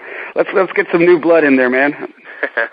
All right, man. Well, I'm glad to have had you on the show. It was for a somber occasion, but we managed to have some fun doing it. Yeah, rest in peace, Roddy, man. I thank you for all the great memories as a fan and the great memories as an employer for you. And my sympathies and prayers go out to his friends and family. And it was awesome to get to know him the way I did. Not very many people could say they spent 60 days on a tour bus crisscrossing the country with Roddy Piper. As a matter of fact, other than his son, I think there's only a few. Exactly. Yeah, I spent about 10 minutes on a tour bus with Ron Simmons, and I still come out with stories about it. So, well, most of the stories I can't tell, but I told the one about my biggest one, like I told you, is going in at 8 in the morning to 5,000 absolutely drunk out of their mind Ohio State football fans. That was a scene I'll never forget. Very cool. I got one last question to ask you. It's kind of a goofy one that came from Gary Michael Capetta a number of years ago. Every time you do one of these, do the hosts try to get you to announce something? No, hardly ever, actually. Okay. The first thing he said to me, "Thank you, I'm glad to be on your show. Please don't ask me to announce anything." So I thought I'd throw that out there at the end of our interview. I actually got to see him a few years ago. When WrestleMania was over there a few years ago, and we did a 1 hour, never again, the two faces of WCW announcers photo session. So that was pretty cool. But, awesome. All right. But yeah, hey, if you could find any pictures of me and Roddy, even with other people in, send them over. That's one of my biggest regrets is I didn't take as many pictures with my heroes that I work with and got to know. So. Very good. And the funny thing is, I can hear Dusty Rhodes as you say it. I can hear him talking about you. So, he would always pull out pot shots at certain people during the broadcast, and Dusty Rhodes. Let me tell you something. Dusty Rhodes was grooming me to do play-by-play. I did. I don't know if we talked about this on the last podcast, but I did for about a year. I did the European Nitro, the play-by-play with Larry Zbyszko, and they called me Dave Lawrence because I had to pitch to myself. So Dave Lawrence was my radio name when I was a teenager doing high school radio, and I had to pitch to myself, so I'd say, hey, this is Dave Lawrence with the living legend Larry Zbyszko, and let's go to ring announcer David Penzer. And I'd always make fun of myself. Me and Larry would have fun. But Dusty, I don't know if I'm going over time. I'm sorry if I'm... No, there's no time. I actually had a question about UK, because my wife's from England, and she swears to this day that somewhere in the garage, and we're going to get it out one day, she has tapes of the UK versions of Nitro where they had Batman, like, pow, bam, whack when they hit each other. I don't know if that's true. No, I don't remember that. Not when I did it. But yeah, Dusty would say to me, and I can't do a Dusty voice. I'm the one guy who can't do in the business who can't do the Dusty voice. But he would say to me, Penzer, you got a good voice, you got a good personality, we got to get you to do play-by-play. And I'm like, really? You think I could do that? And he'd be like, yeah, man, you'd be great. He goes, I'm going to put you on Nitro from Europe with Larry Zbyszko, and Zbyszko totally carried me. I used to have tapes of it. I don't think I do anymore, which is something that I really do regret. But yeah, that was awesome. And who would it? If I come across anything, because my wife's got some tapes in the garage, I'll send them your way. Yeah, oh my God, I'd love that. But who knows, God, if WCW never went off the air, never got sold, who knows? If Dusty had any pull, I might be hosting Monday Night Show. This is Interactive Wrestling Radio. Interactive Wrestling Radio. Interactive Wrestling Radio. Interactive Wrestling Radio. Interactive Wrestling Radio. Interactive Wrestling Radio. Interactive Wrestling Radio. Oh, for us. Featuring the interactive interview. Interactive interview.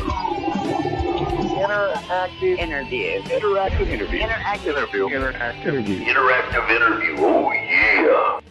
Formerly The Blaze. The Blaze. The Blaze. The Blaze. The Blaze. The Blaze. The Blaze. The Blaze. The Blaze. The Blaze. The Blaze rock. You maniacs, so what you gonna do when the Blaze of Mania runs wild on you? On WrestlingEpicenter.com. Wrestling Epicenter. Wrestling Epicenter. Wrestling Epicenter. Wrestling Epicenter. Wrestling Epicenter. The Wrestling Epicenter. Don't get off. And now we shamelessly name drop from our history. The Wrestling Epicenter would like to apologize for the following. All right, everybody. Viva la raza. Viva la raza. Hey, y'all. Hello, ladies. Hey, guys. We had a lovely conversation. First lady, absolutely. Oh, look at me. She's so kooky. Be there. Where else? Interactive Wrestling Radio. Wrestling Epicenter. Oh, my God. You win. Love being interactive. Whoa. I just got some listen. I was going to shoot him. Yeah. I almost missed my man. Breaking neck. I got 2 words for you. I've heard a lot about you guys. Excuse my language. You're going to go to the shop. See him now. Into the many. No nerves. That was great. It's going to be cool. Woo. What it's all about. The purest point of view. The living legend. Champion. Arrogant. Jesus makes me. Instead of statement, I'm talking to you. So lonely without you. Yeah. In the land of extreme. Testify. Nevermore. Interactive interview. I'm not just the best. Interactive interview with a plastic. You earned the right. Nobody. You better keep listening. Thank you very much. Controversy creates cash. Professional wrestling. Made in the USA, baby. Memphis wrestling. The guy on fire. We were sexy. What a show. One and only. Interactive Wrestling Radio. Wrestling Epicenter. Interactive interview. We took care of the business. This isn't ballet. We are huge. You're where it's at. You gotta recognize who's the best. Make sure you tune in each and every week. I'll come out of your computer. Knock down your door and turn it on for you. Or else I'm gonna kick your stinking teeth in. And that's the bottom line. Have a nice day. It's showtime. Don't forget to like and subscribe.